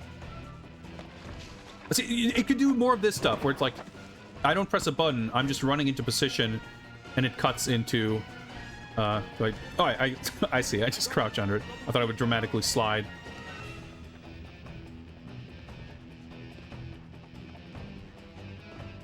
You know, they do an alright job of it, yeah, bursting through the wall. That, you even get to do that during gameplay in the other game. It's like a, you know, a memorable... Oh, okay. Okay, it's a memorable part, so like, of course they include it, but thought I could vault.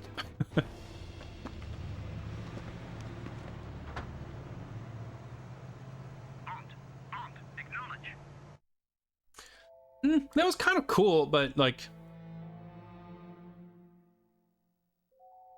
it wasn't anything special given how like cool the other levels have been. Like, I kind of wish there would have been more parts where the one slide where you slid over the table or the crates or whatever, like it should have had more bits like that where you run after and it just like cuts into this little cutscene of Bond doing a little stunt if you don't have a button to do it. Could have done with more of that, I think, but you know, still not bad. So here's the question: do we now get gameplay of like the next part, or is it just a mission briefing that tells us what happened? 007 just entered the Nambutu embassy in Madagascar. I'm gonna guess we don't get to see any of this. Bond. The one I just promoted. On foreign soil, he's violating the one absolutely inviolate rule of international relationships. We've lost the local camera. The satellite image suggests a bomb. The heat signature's too sudden for anything else. Find our field agent. That would be Carter, ma'am. Put him on. I want a full report. This isn't important. Move on. I want to see what Bond saw. Every face, every file. That's all that matters. Fast forward. No. Go further. Find Bond. This shit is so fucking hard to follow. You've got a bloody cheek. I give you 007 status and you celebrate by shooting up an embassy. I thought one less bomb maker in the world would be a good thing. Yeah, we just... Okay, yeah, he was there and he shot... Like, this is even the second time I'm seeing this cutscene because it was in the other game and I'm still confused. Hired by Alex Demetrius. Demetrius? What's he up to? That's what I'm trying to find out. I followed him here to the science center. Yeah, now we're just in Miami at the Science Center. These transitions are awful, and they're like the same in both games. It's such a... Yeah, it's really weird. This I don't even remember from the movie at all. It might have been like... Looks like Demetrius is waiting for someone. This is so cool, though. No, not yet. I mean, it's extremely mundane, right? It's like very... It's not special at all to see a little cutscene introduction to a level. Well, then I'll have to move quietly. But the other game didn't have these things at all, so... Show him in. No one else gets through. Yes, sir. They're quite helpful. But in the other game, you start this level like on a rooftop, sniping a bunch of dudes. I've now streamed 7 hours, and I think I need to start making some dinner. I think this is about the same spot where we stopped. Actually, no. I think we played a bit further in the other game because I think we played. There's like a Science Center exterior level and a Science Center interior level. And then I think the level after that is the airport, and I think that's where we started the second stream of the other game. But so far it feels like this is a longer game. Like, it's not necessarily that levels are longer, but there's been one more level, and we're dying a lot more in this, so we're taking longer to complete the levels. That's not a problem in my book, because this game is actually significantly more interesting and I think more enjoyable. The other game we finished in 5 hours, and we are, if we assume that the levels are largely the same between the games, we are, I think, slightly less than halfway through at this point, at 3 hours. But yeah, it remains to be seen how some of the other sections are done, if they're the same. So far, nothing from the other game has been like missing in this one. Arguably, some of the stages here are maybe a little shorter, a little simpler. But that's not a bad thing. I guess in the first level, the White's Estate, the mansion tutorial stage, there was the whole set piece sort of with the whole place being on fire. We may have bought fewer helicopters than you do in the other game, but we might just not have gotten to that part yet. I'm not sure. But yeah, I'm liking this game a lot so far. I was not expecting to like this so much better than the other one as we have so far. But I guess we'll probably continue this on Monday stream. Here's hoping I won't have any issues with my memory card or anything, but we'll find out. If in the worst case we have to replay this game from the beginning next time, we should be able to get back here much quicker, because a lot of the time was spent on figuring out stealth. But that should hopefully not be a thing. Let me figure out who is live that we might raid, and that will be the last thing we do for today's stream. Sonneveld is still live somehow, but he's been going for 9 hours, so I reckon he's probably not he's probably not live for much longer. Well, let's see. I guess we might as well raid Steric Moon. Been raiding them quite a bit lately, but that's all right. They're good people. They're doing Mega Drive gaming, which is always quality gaming, of course. They're making their way through Evander Holyfield's Real Deal Boxing, which is one of those games that I thought were kind of cool when I was a kid, because I always kind of liked the idea of boxing games, except boxing games are typically kind of unplayable and impossible, and I don't know that this is any different. But Historic Moon is a patient gamer, so we'll probably see it through. Anyway, let's wish them the best of luck and enjoy the rest of our weekend. Thank you very much for hanging out, everybody. Thanks for all the subs and raids and kind words of encouragement and all that. And I'll see you back on Monday for more Games Bond. Take care, everybody. Thank you for watching, and goodbye.